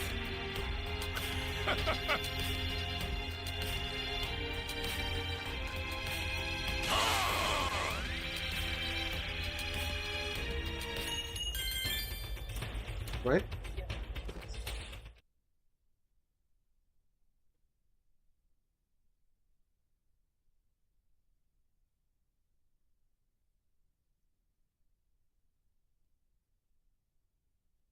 Following close behind, Piccolo sneaks up on one of the soldiers and robs him of his uniform, continuing his pursuit of the stranger. To his surprise, the lake was actually no lake at all, but a hologram disguising the Red Ribbon Army's base of operations. Piccolo sees the stranger flying nearby and land in a building as he follows close behind, noting that one of the soldiers referred to the stranger as Gamma. Suddenly, Piccolo is spotted by a group of Red Ribbon soldiers who refer to him as number 94, assuming he's part of the fold. One of the soldiers alert him that this isn't his post, but another, assuming 94 to be an eager member hoping to learn a thing or two, gives him permission to stand on the front lines of the inner chamber. Piccolo heads in and stands guard, noticing a group of individuals in the middle of the room, as well as the stranger he'd faced earlier. Dr. Hedo then commends the stranger now known as Gamma 2 on his efforts against Piccolo. Gamma 2 thanks Hedo for his kind words, but another stranger, identical to Gamma 2, now known as Gamma 1, tells his counterpart that he went overboard for what was supposed to be a trial run. The discovery of another android surprises Piccolo, but he holds his astonishment as to maintain his cover. Hedo, in response to Gamma 1, tells Gamma 2 that he showed good judgment. Gamma 1 then questions if Gamma 2 confirmed a corpse, but the latter claims there was no need, as Piccolo was definitely blasted to smithereens. Gamma 1, however, tells his counterpart that he lacks vigilance, as he displays a replay of the battle and shows an unknown figure emerging from the explosion. Gamma 2 dismisses this, stating that it could be anyone, but Gamma 1 says that if it were Piccolo, he could expose their entire operation before they have a chance to destroy the rest of their enemies. Gamma 2, however, dismisses this, noting that even if Piccolo warns the rest of his friends, they'll be able to defeat them easily. Piccolo, confused, wonders about the group of evildoers the Gammas are discussing, and simultaneously, Carmine displays the villains in question. Goku and Vegeta appear first, Carmine stating they aren't to be trifled with. He then switches to Majin Buu and Hercule alike,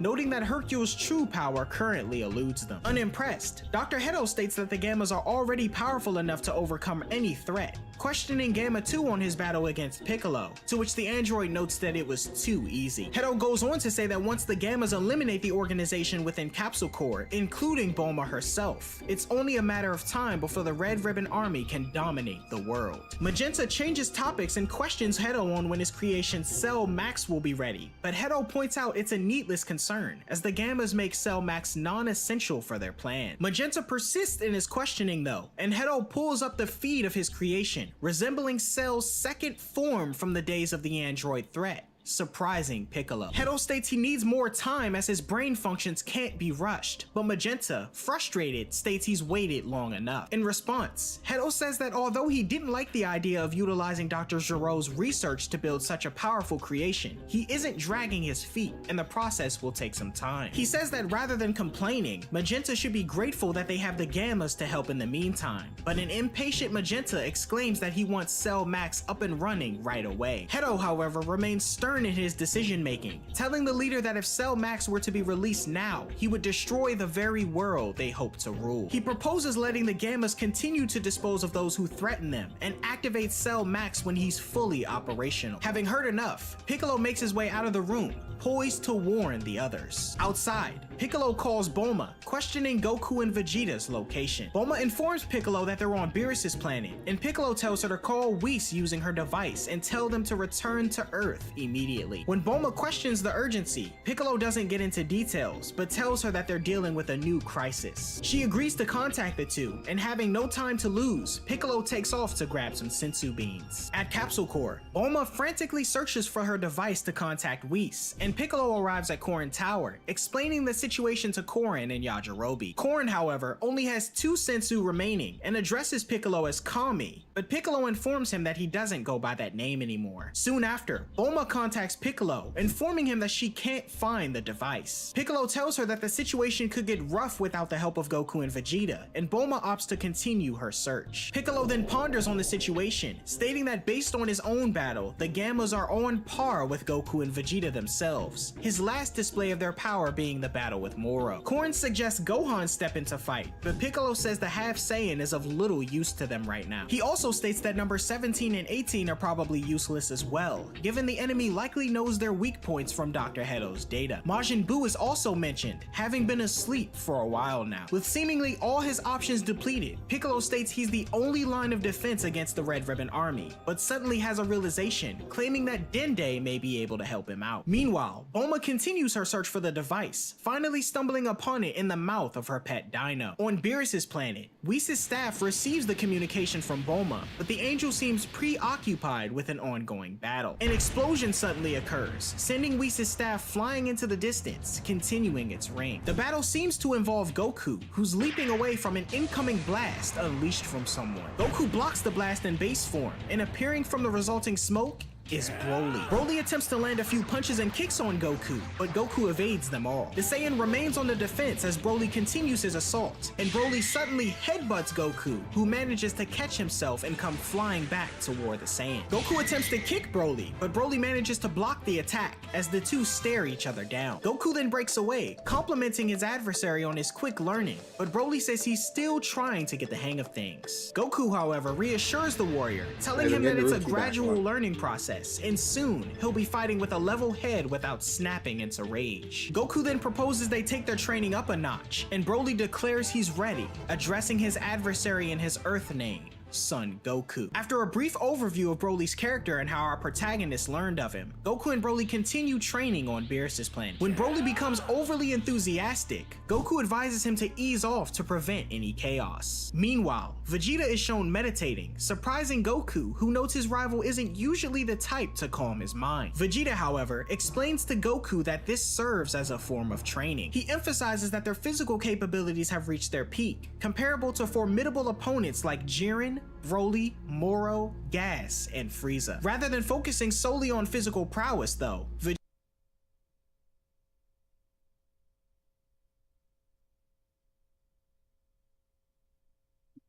All right, the room key's there in case anyone wants to join.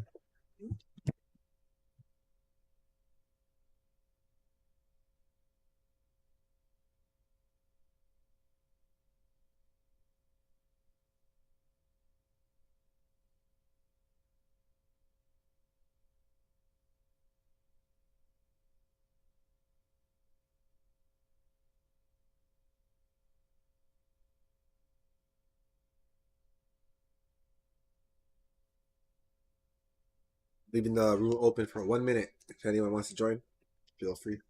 1 minute.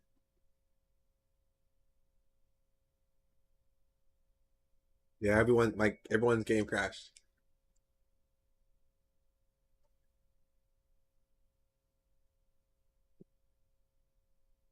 If you want to come back, join.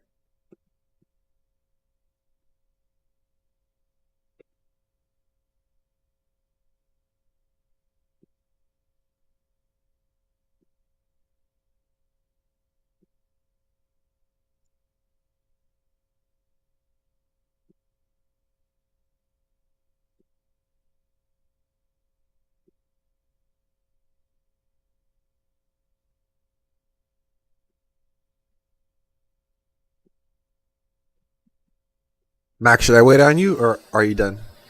I don't know if you're still here. Are you done? Still want to play?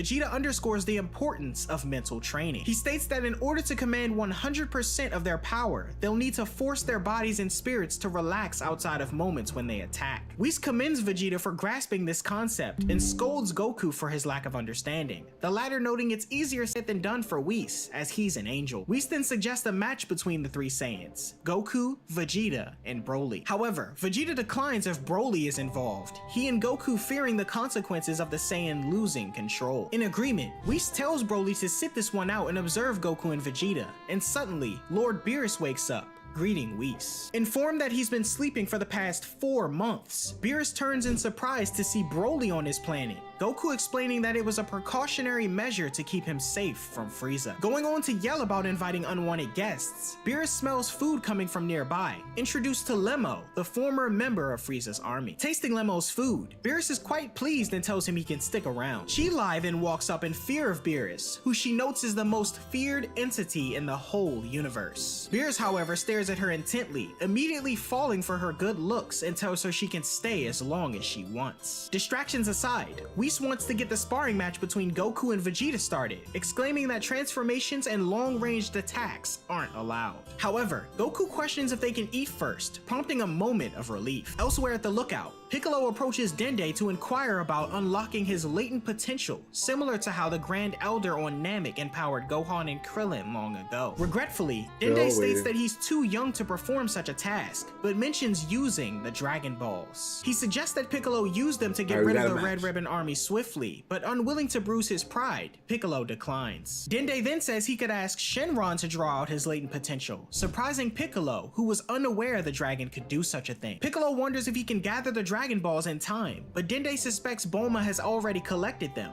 noting that she's been making frivolous wishes over the years so no one could use the Dragon Balls for evil. Piccolo then calls Bulma, who confirms the 7 Dragon Balls are with her, questioning if he can use them as she's probably not wishing for anything important. Offended but in agreement, the two plan to meet at Capsule Corps as Piccolo takes off. Back on Beerus's planet, everyone enjoys a feast prepared by Lemmo, who Beerus appoints as his new head chef. Everyone finishes as Goku and Vegeta prepare to face off in base form, signaling the start of the battle. Goku charges in and attempts to punch Vegeta, but the Saiyan blocks his attack. The two trade blows before Goku gains some distance, leaping back in to deliver a kick that misses Vegeta and damages part of the planet. Vegeta rushes in to gain the upper hand, but Goku stops him in time, rushing in to deliver a kick that Vegeta grabs. In response, Vegeta spins and throws Goku into the distance, the Saiyan using his surroundings to bounce back as the two continue exchanging blows. On the sidelines, Beerus notes that Vegeta's moves have changed ever so slightly, Whis assuming that his training must be paying off. The angel suggests eating some dessert in the meantime, and Shilai offers to fetch ice cream, supported by Beerus, who offers to lend her a hand. Goku and Vegeta's battle continues, the two locking arms and creating a cyclone, with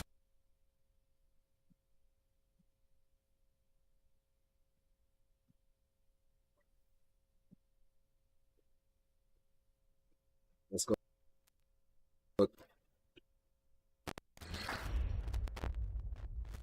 Can you hear me? It's Trunks. I've set a super time machine, as well as a crate of supplies. Here's how to launch. Find the power keys, then place them in the right spots. So annoying.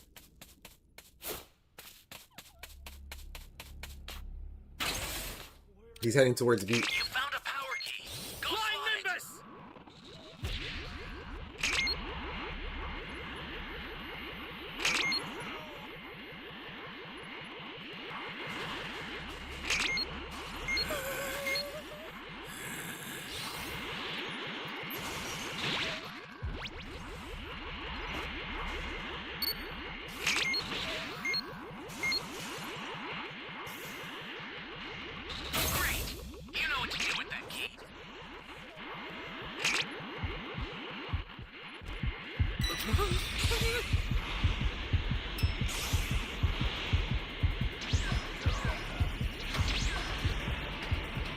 Oh, man.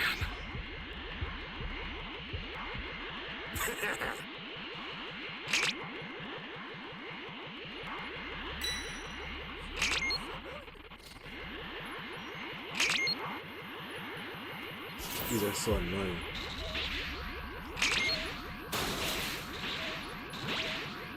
Can't be on a second level, can't be on a third level, has to be on the highest fucking level. Hey, great! You found another power key. Use it quick.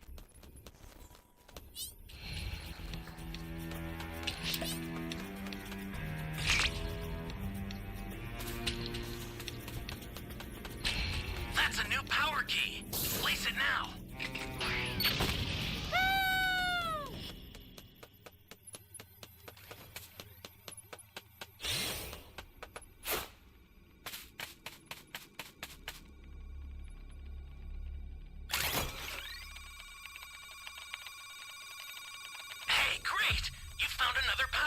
Good job, Use it though. quick. He's indeed heading towards me.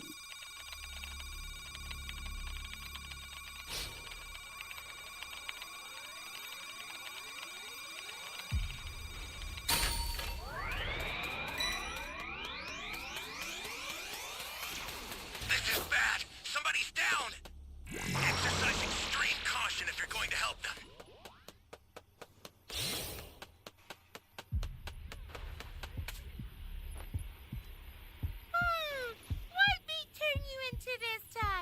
Bro, go to C.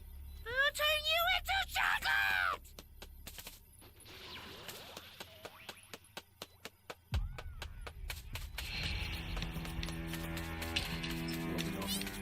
Please, save me!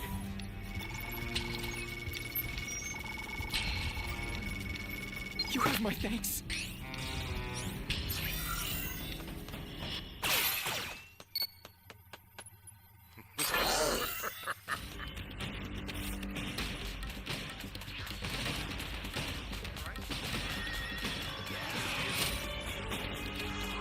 Access the startup system from the central area. Just a little more to go, then you're done.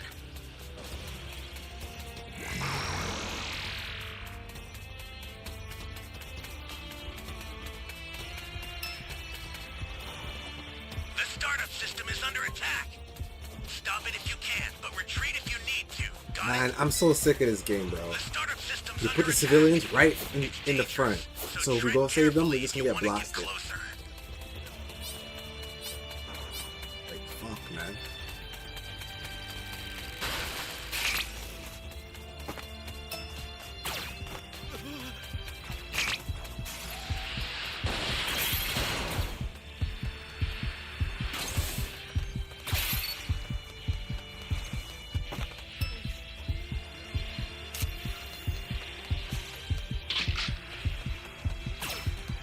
I sent you a super transfer. Use it to hold the enemy back.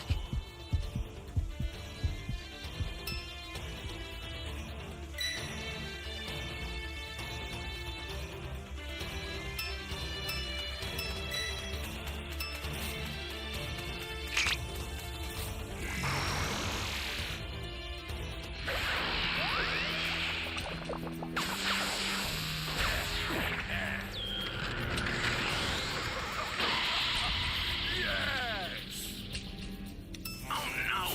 The super transfer was stolen. I'll get another one out right away. Just keep it together until then. I'll send some supplies to help. Make good use of them. An ally needs your help. We don't know what danger awaits. Think before rushing in. I sent another super transfer. Take it and survive You're a this. big help. They have no Dragon Balls. Not even one. Stay calm. Stay calm.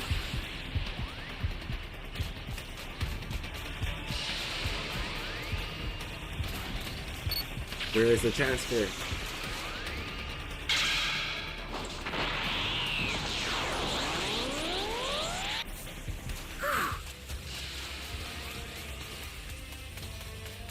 This is bad. Somebody's down. Exercise extreme caution if you're going to help them. Stay calm. Stay calm.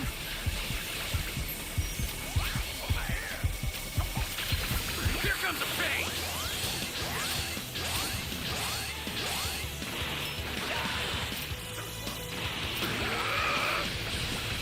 Say goodbye.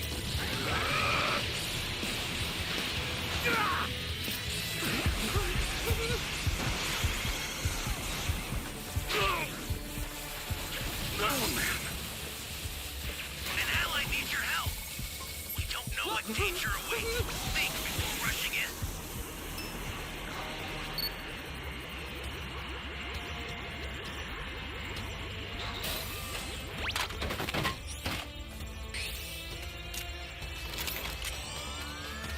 Ally down! If you intend to rescue them, watch out for enemies. It's over.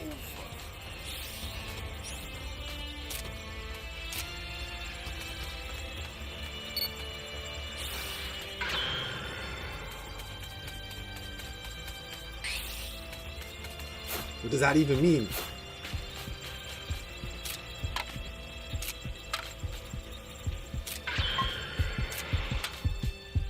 Stay calm. Fuck, I was gonna go to the time machine, bro. Take that. Come on, the other guy needs to go to the time machine.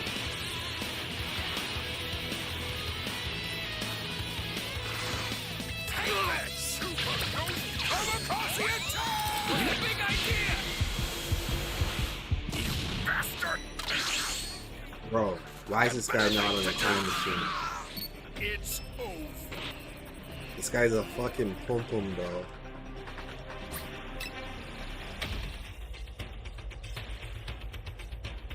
Let me see if I can break this guy. Be like, what are you doing, dog? Seriously.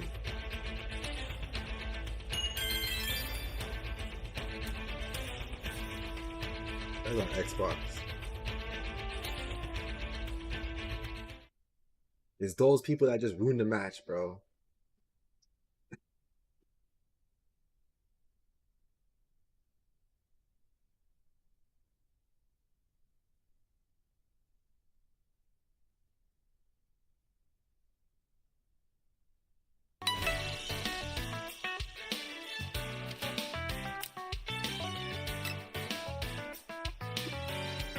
Alright, room key's open for a minute.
Broly watching in amazement on the sidelines. Vegeta takes the opportunity to grab Goku and fling him down to the water, the resulting splash nearly hitting everyone, though Beerus protects them with a barrier, excluding Broly. The latter, however, remains unaffected, Whis teasing that Beerus must have created the barrier to protect Chi-Lai in particular. Meanwhile, at Capsule Corps, Piccolo's arrived and calls on Shenron, who emerges and greets his master. Piccolo questions if Shenron can draw out his latent potential, and thanks to the upgrade on the Dragon Balls, he confirms he can. The dragon then grants Piccolo's wish, fueling him as the Namekian notes he never knew he held such power. Shenron notes he threw in a little extra and questions what Piccolo's second wish is, but the Namekian tells Bulma she can have the other two, prompting her to wish for a minor booty lift and an extra 2 millimeters on her eyelashes. Shenron departs until the next time they need him, and soon after, Bulma yells out in concern. Piccolo questions what's wrong, and when Bulma tells him they could have used one of the wishes to bring Goku and Vegeta back to Earth, Piccolo scolds her for wishing for a butt lift. Having no option but to figure out the situation, Piccolo opts to do some recon and takes off, Trunks listening in on the conversation. He then calls Goten and tells him something big must be happening, convincing his grounded friend to lie to his mother about where he's going so they can get some superhero action in. Meanwhile, back at Red Ribbon HQ, Magenta and Carmine ponder about taking out Goku and Vegeta, though their spies haven't managed to locate them. Carmine suggests targeting Gohan next, noting that these days he poses as a biologist, but Red Ribbon data shows that he defeated Cell over 7 years ago. However, Magenta says that they shouldn't cause a ruckus in the city streets until Cell Max is up and running. He then concocts a plan to lure Gohan to their turf by targeting his daughter, surprising Piccolo. Dr. Hedo finds the plan to be reprehensible, but undeterred, Magenta orders one of the Red Ribbon soldiers to pick 2 of his men for the job. Piccolo, disguised in his Red Ribbon attire, volunteers for the mission, claiming familiarity with Pan as Hercule's granddaughter. He partners with another soldier, number 15, and realizes that staging Pan's kidnapping might be the catalyst to reawaken Gohan's fighting spirit. Piccolo and Soldier 15 arrive at Pan's kindergarten, the latter looking sad as Gohan was still too busy to pick her up, and Videl was running late. Number 15 questions if this little girl is the one they're looking for, and when Piccolo confirms, he moves in for the kidnapping. Number 15 approaches Pan, greeting her as an uncle, but Pan rushes in and punches the man with intense force, knocking him out as she explains to her teacher that he's a stranger. Piccolo flies in as Pan goes on the offensive, but she quickly realizes that her friend is underneath the armor, much to Piccolo's pleasure. Pan's teacher questions Piccolo on who the unconscious man is, but when the Namekian informs her that this is a simple training exercise, exercise. She goes along with it. Walking back toward the Red Ribbon spacecraft, Piccolo and Pan board with Soldier 15, Pan questioning what's going on, and Piccolo opting to explain once they're in the air. He tells her to put on a pair of handcuffs first though, and the two abruptly take off as they smash through a Clean God billboard. Informing Pan of the situation with the Red Ribbon Army, Piccolo tells her that she'll need to pretend to be scared. Pan voices uncertainty regarding her father's arrival, but Piccolo assures her that he'll show up.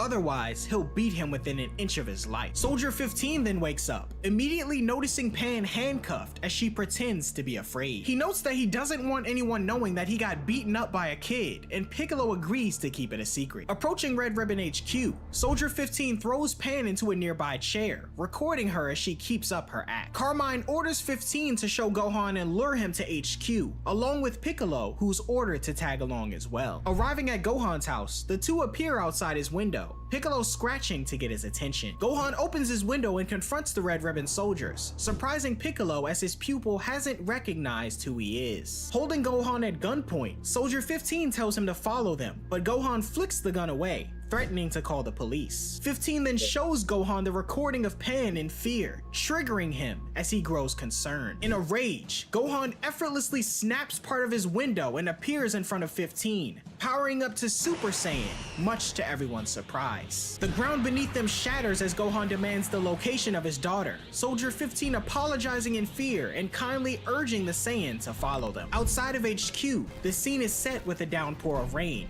Red Ribbon leaders and the Gammas awaiting Gohan's arrival. Spotting Pan, Gohan leaps from the airship and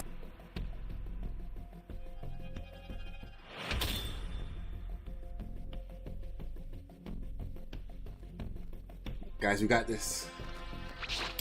If you see baby, mark him on the map.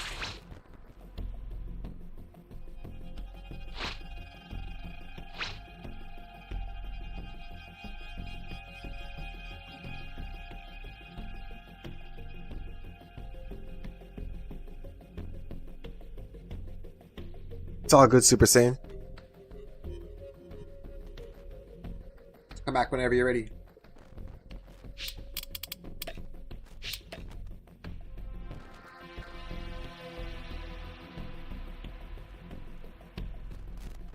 Let's go. I need to get a new headphone cord because this one's busted.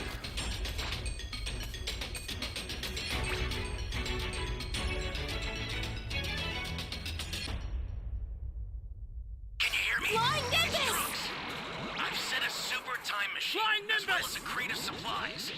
Here's how to launch. Find the power keys, then place them in the right spots.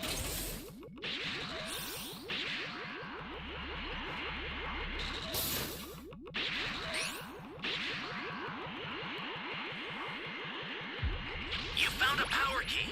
Go slot it.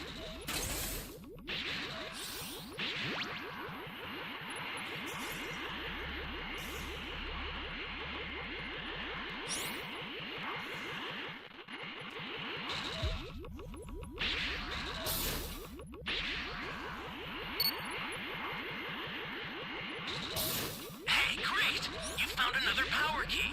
Use it quick.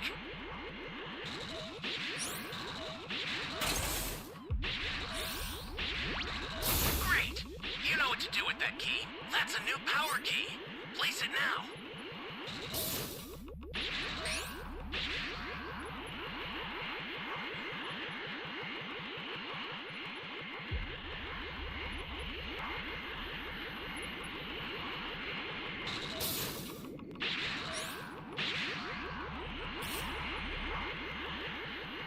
Anyone see him? Oh, he's in E. Or E and D. I see that.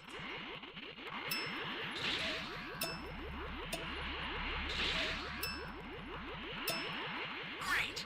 You know what to do with that key. We got all the keys.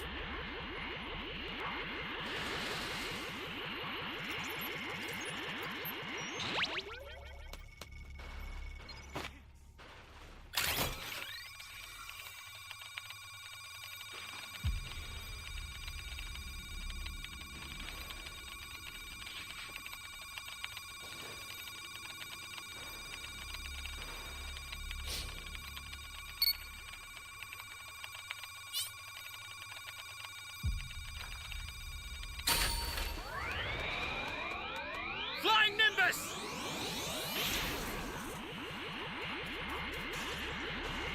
He's right in B. You almost got me.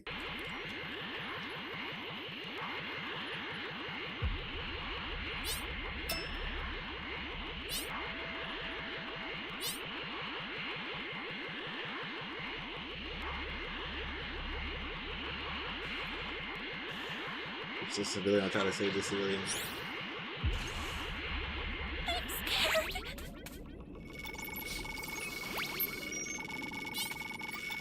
Thank you so much. The startup system for the super time machine is ready. Head there now.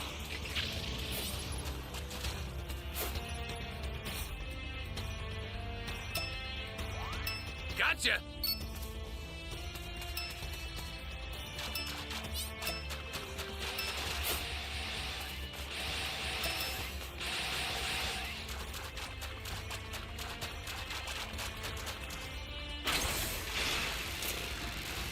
Flying Nimbus!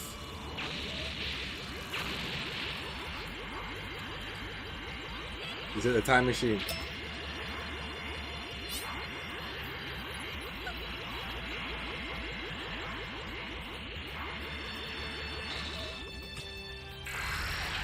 I'm putting you out of your misery right now!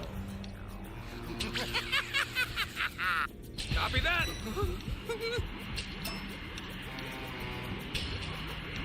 Oh, man. The startup system's under attack. It's dangerous, so tread carefully if you want to get closer.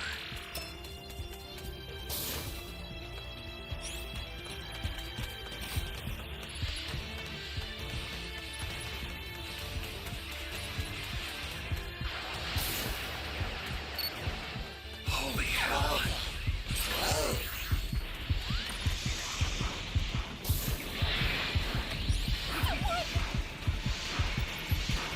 No, go in for the fight, bro. Ally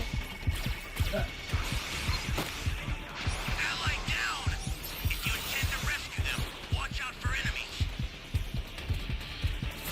You're done! Let's go! Under attack. Stop it if you can, but retreat if you need to. Got it? Gone now!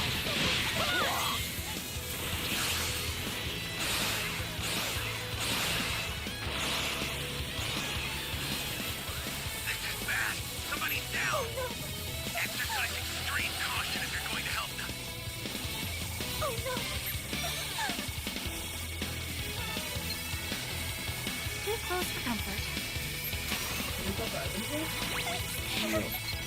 I'm close. Me?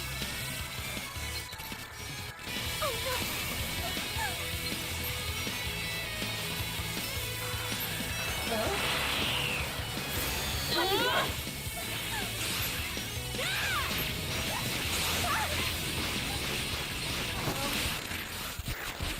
What just happened? Bro. Ally down. If you intend to rescue them, watch out for enemies. I don't know what just happened. Bastard! An ally needs your help. Who has the Don't know what senses? danger awaits. Think I was on that machine. I was doing the machine, but then somehow I charged up. Somehow, I don't know how. And then he hit me. And then I'm so confused what happened. I didn't have a cooldown break or nothing. Before you die, allow me to show you what a fully evolved Tuffle is truly capable of.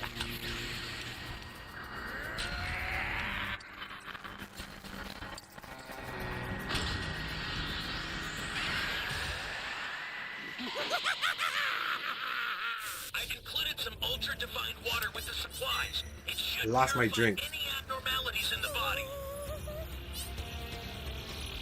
Only now the supplies are coming down.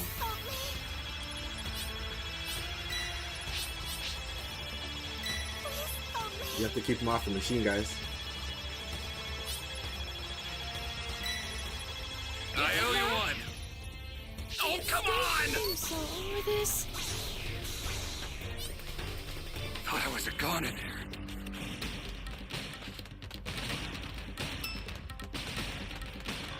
You went run to the time machine. What the fuck is going on? No one's on the time machine. What the fuck is going on? What is this? Get up! Thanks! Trying to say that. Guys, come on, bro. The startup system's destroyed. The escape time machine's almost prepped. You need to head for the beacon that's indicated by a blue light. I was saving someone. Ally down! If you intend to rescue them, watch out for enemies. I've sent the escape time You guys machine. sold. Use it to get out of there. The escape time Thanks a machine lot, is man. back. Whenever you have a beacon, you can call it again. An ally needs your help. We don't know what danger awaits. Think before rushing in. I've sent the escape time machine. Use it to get out of there.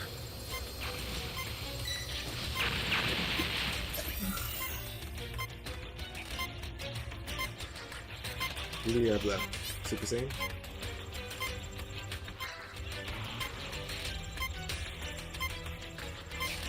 I'm over it, man.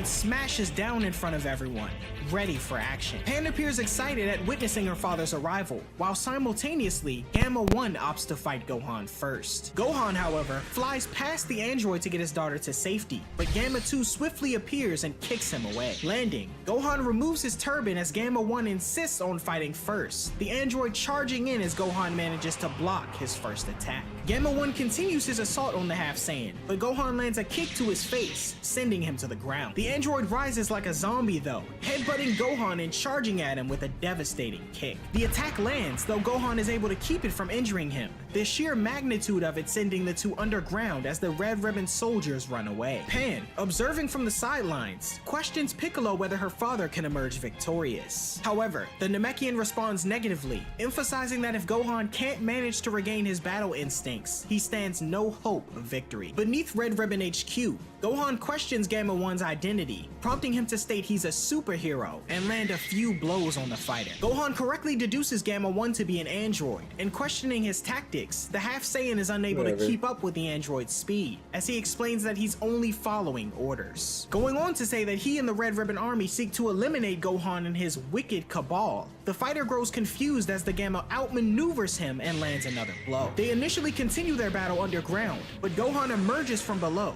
transformed to Super Saiyan. This surprises Magenta and Dr. Hedo, the latter stating he witnessed this transformation before and assumes Gohan and his gang must be aliens after all. Gamma 1 then emerges from underground, stating that Gohan's power-up doesn't impress him. In response, Gohan removes his glasses and prepares a Kamehameha, unleashing the blast as Gamma 1 responds in kind, his beam swatted away by Gohan and crashing by Soldier 15. Capitalizing on the distraction, Gohan kicks Gamma 1 in the face, their skirmish continuing in the distance as Pan and Piccolo observe. Piccolo is concerned though, likening the battle so far to his first encounter with Gamma 2, as these androids can methodically learn their opponent's moves and capabilities as they fight. At the same time, Gamma 1 confirms this theory, questioning Gohan on if this is truly the full extent of his power. Irritated, Gohan rushes in with various strikes, but Gamma 1 evades them all. He chokeslams Gohan into the ground and tosses him above, using his super speed to catch up with him and kick him back down below,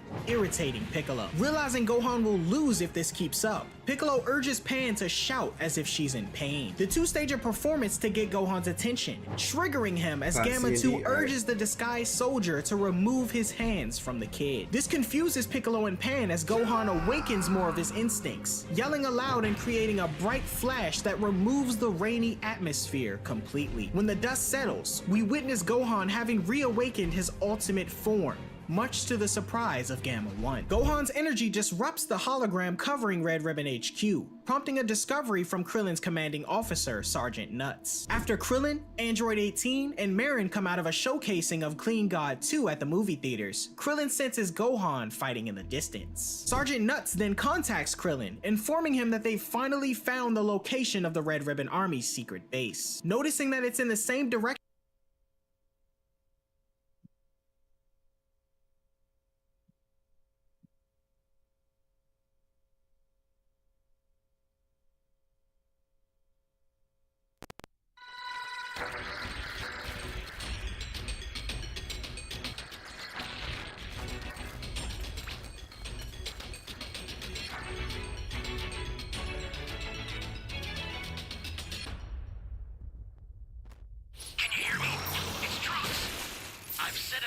time machine, as well as a crate of supplies.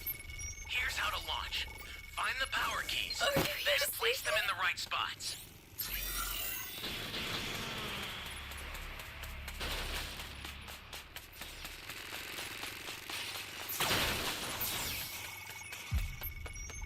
I need help!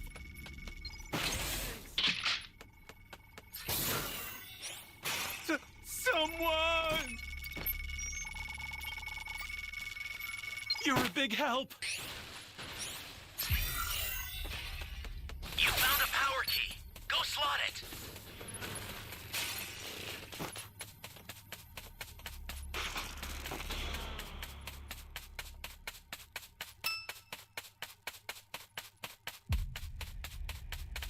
Flying Nimbus!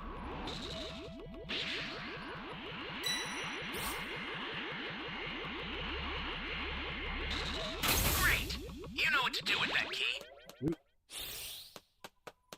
Got out of there ASAP. God.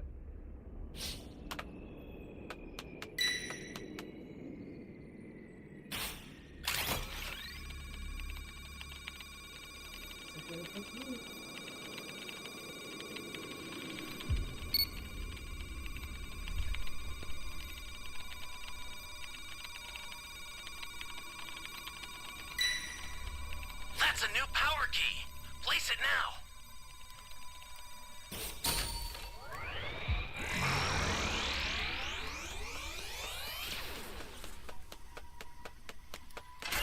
Where am I? You're in a video game.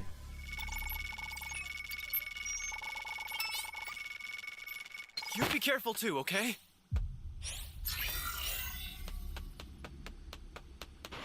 Hey, great! You found another power key. Use it quick. Anyone out Get there? away!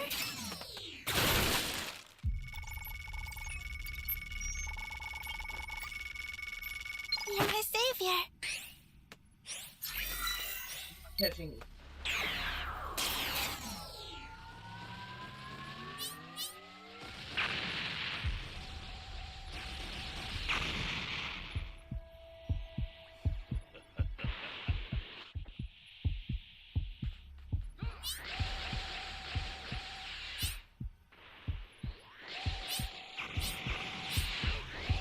Bro, why are you in E? The E keys are already just got over set. here, man. Nah, this Raider, bro. There's no reason to be in E. Go to fucking B or A, bro. Like, I just got over it. Why? There's no reason to be in E. You got here for safety because you just chased me out of fucking E. You're a big help!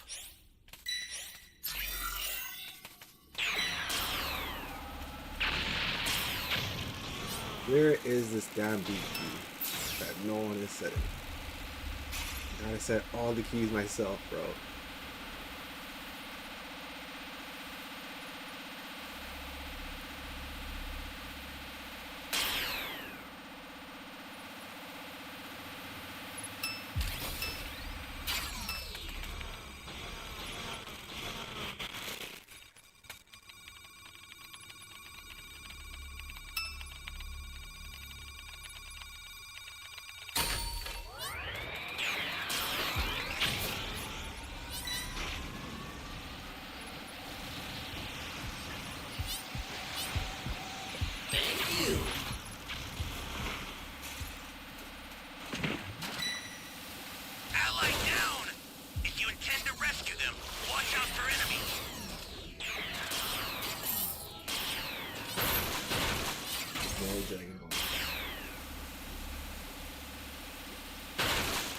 Follow it.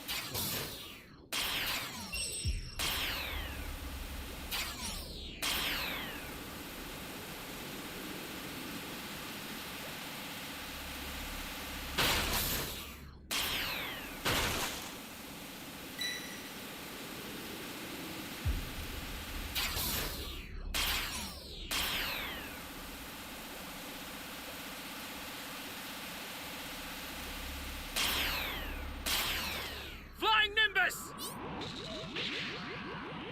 Great! You know what to do with that key.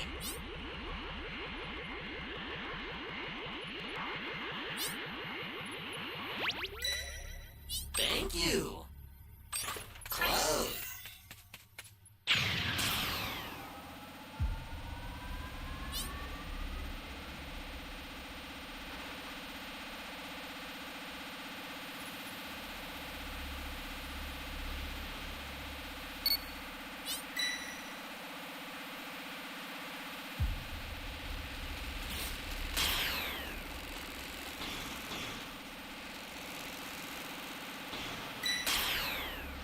No one saved that guy. This is bad. Somebody's down. Exercise extreme caution if you're going to help them. Yo, I'm getting really, I'm getting tired, bro.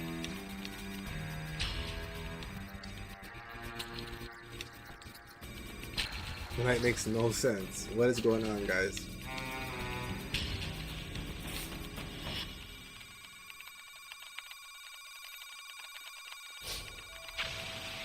Access the startup system from the central area. Just a little more to go, then you're done. An ally needs your help. We don't know what danger awaits. Think before rushing in.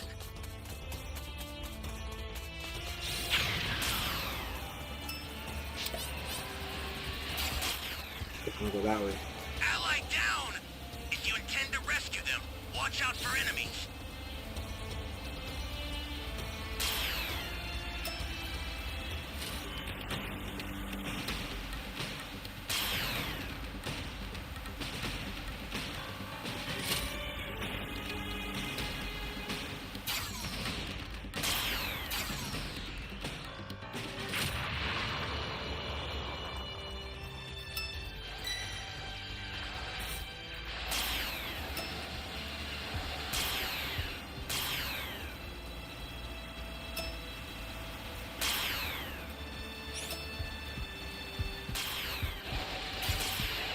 Yeah, I lost the ball.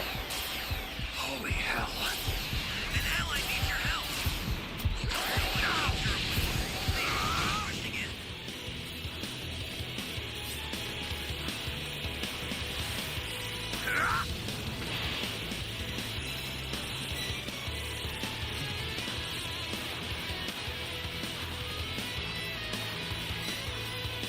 I'll send some supplies to help. Make good use of them.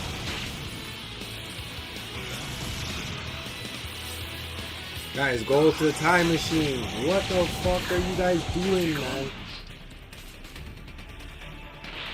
Man, bro.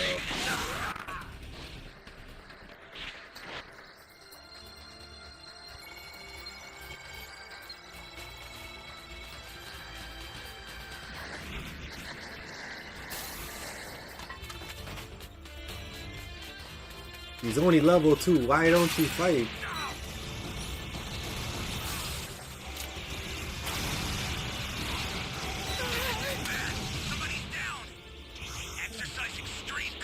I don't understand either. No, it was fully charged.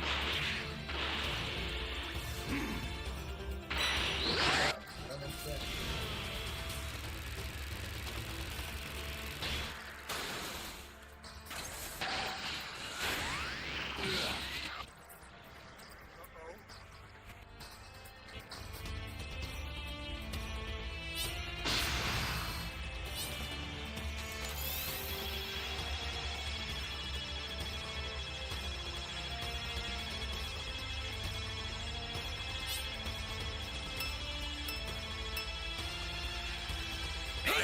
The startup's under attack.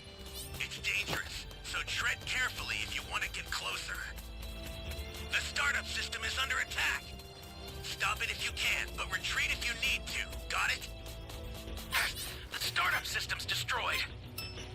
Time machine's almost prepped. You need to head for the beacon that's indicated by a blue light. Stay calm. Stay calm.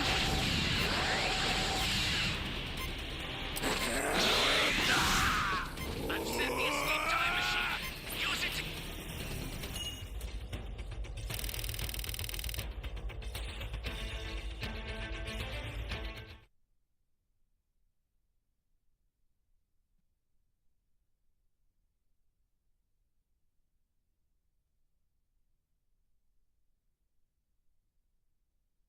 In which Gohan's energy was felt, Krillin decides to go and scout the area alone. However, Android 18 questions who the woman was that contacted her husband, and noticing Krillin acting suspicious, she decides to tag along with him. Meanwhile, Gohan continues his battle with Gamma 1, now having the clear edge in battle. He lands a few blows and attempts to grab Pan, but Gamma 1 appears in front of him, exclaiming they aren't done fighting yet. As they battle, Gohan questions the android on what he was referring to earlier when he mentioned his wicked cabal, with Gamma 1 saying that he was referring to Gohan and his allies. Annoyed as he easily swipes away an attack, Gohan reminds Gamma 1 that it was his team that kidnapped a child, causing Gamma 1 to start having doubts. Dr. Hedo orders Gamma 2 to join the battle, but he's intercepted by Piccolo for their rematch. Referring to the Namekian as King Piccolo once more, the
Alright guys, we'll end the stream, and I'll stream again tomorrow.